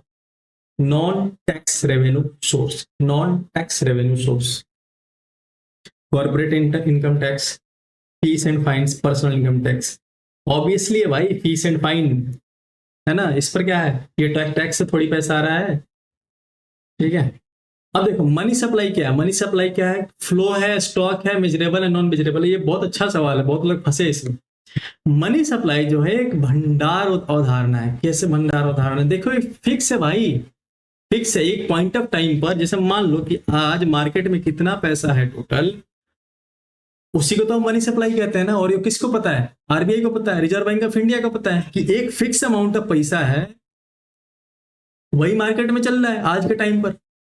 फ्लो अगर हम कहें, कई लोग कहें कि भाई तो फ्लो हो सकता है, फ्लो तब होता है ना जब एक ड्यूरेशन में होता है। क्या अगर मान लो कि आरबीआई ने 1 करोड़ रुपया छापा है, तो क्या 1 महीने के बाद वो पैसा जो मार्केट में चल रहा है वो 10 करोड़ हो जाएगा? नहीं होगा भाई, वो सिर्फ उसका साइकिल काउंट कर लेते हैं, जो हमने देखा था, ठीक है, कि 10 बार गया होगा, मार्केट वैल्यू बढ़ी है तो उसको 10 से गुणा कर लो, पैसा तो उतना ही था, वो बार बार घूम रहा है, ठीक है। तो वो स्टॉक है, भंडार है। आगे बात समझ सॉरी। निम्नलिखित में से किस संस्था ने ग्रामीण क्षेत्रों में गरीब महिलाओं की आर्थिक स्थिति सुधारने के में मुख्य रूप से योगदान दिया? भाई बिना सोचे सेल्फ हेल्प ग्रुप या स्वयं सहायता समूह। ये एक एक क्वेश्चन है ना भाई, तुम्हें एज दिलाएगा, तुम्हें वहां खड़ा कर देगा जहां कोई भी सवाल करके नहीं आ रहा। अब ये सवाल तुम बिना देखे ही बना लोगे, ठीक है, एक बार अगर दिख गया तो। अगला सवाल देखते हैं, which of the following is a component of SHG bank linkage programme in India? बताओ। ये मैंने आपको पढ़ाया नहीं है, लेकिन मैं आपको बता देता हूं कि एसएचजी बैंक लिंकेज प्रोग्राम क्यों बनाया गया। ये इसलिए बनाया गया ताकि जो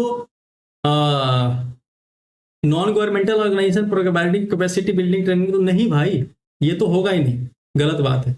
नॉन गवर्नमेंट ऑर्गेनाइजेशन के लिए थोड़े, एनजीओ के लिए थोड़ी बनाया गया कि हाँ भाई एनजीओ जाएंगे और जो स्वयं सहायता समूह है उनकी मदद करेंगे। नहीं, ये नाबार्ड ने बनाया, क्यों?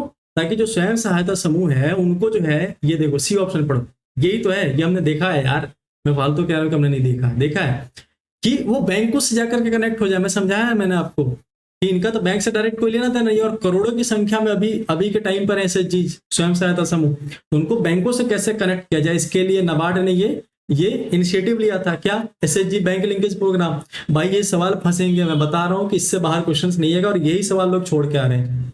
करके जाओ दोस्त, जब एग्जाम खत्म होगी ना, अगर एक भी बंदा ये सीरियसली देख के जाएगा ना, वो आकर मुझे बताएगा कि भाई तुम्हारी वजह से मैं 2 सवाल अलग करके आया, एक्स्ट्रा करके आया, और एक एक सवाल की कितनी कीमत है ना, 2024 अटेम्प्ट वाले बहुत अच्छे से जानते हैं। Dash is the provision of small credit to whose, अरे यार उन लोगों के लिए छोटे ऋण का प्रावधान है जिनके पास वित्तीय सेवाओं तक कोई अन्य पहुंच नहीं है। अरे भाई माइक्रो फाइनेंस, माइक्रो फाइनेंस, सूक्ष्म वित्तीय सहायता है ना, यही तो है, देख चुके हैं हम। अब देखो, ये देखो क्या होगा बताओ। एमबीपीटी, एमबीपीटी, मैं भी पीटी, मैं भी पीटूंगा, एमबीपीटी मैं भी पीटूंगा, Fisher exchange, Fisher equation of exchange, sorry गला बस रहा है, क्या हो जाएगा एमबीपीटी। ये सोचने की जरूरत है क्या? देखो ये सवाल आया ना डायरेक्ट, मैंने बोला कि 3 बातें याद रखना दोस्त, 3 बातें पूछी जाएंगी आपसे कि when a person is not paying anything for public goods, अगर एक आदमी सार्वजनिक वस्तुओं के लिए कुछ पे नहीं कर रहा है तो वो क्या है? मुफ्त खोर है भाई, क्या है वो? मुफ्त खोर है, फ्री राइडर है। ये भी सवाल आपसे पूछा गया है 23 सितंबर को। अगला सवाल कि ये अच्छा सवाल है कि एसएचजी और माइक्रो फाइनेंस इंस्टीट्यूशन दोनों में बेसिक डिफरेंस क्या है बताओ।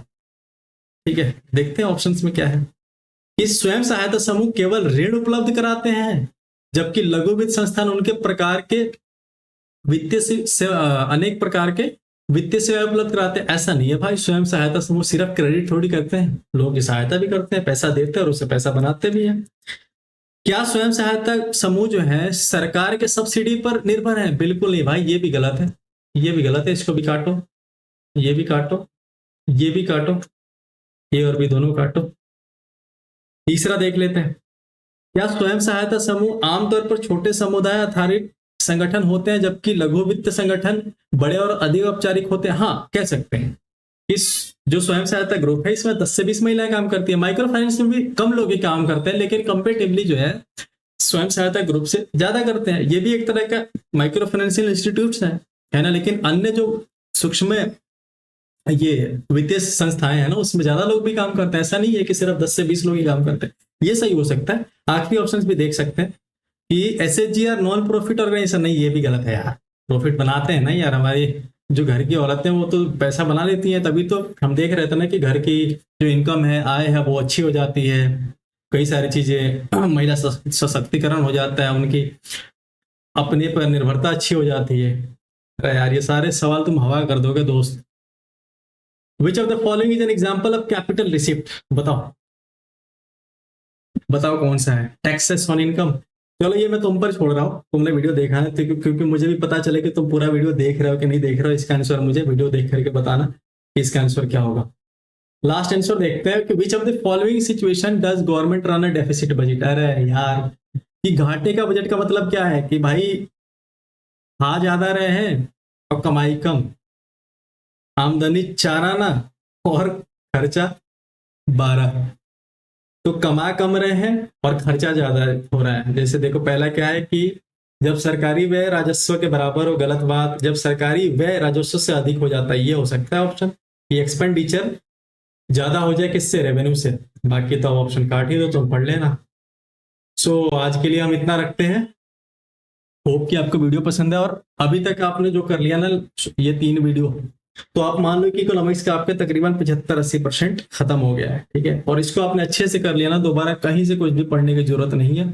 थोड़ा सा लेंदी है मुझे पता है, लेकिन एक बार आपने इसको कर लिया और समझ लिया तो होपफुली आपको कहीं कोई दिक्कत नहीं होने वाली इकोनॉमिक्स में दोबारा। ठीक है, और अगर आपको अच्छा लग रहा है, दूसरे वीडियो को, लास्ट वीडियो को मैंने देखा काफी लोगों ने देखा है, तो प्लीज यार आप लोग भी सपोर्ट करो, इतना एफर्ट लग रहा है ना, आप लोग भी अपने दोस्तों को बताओ।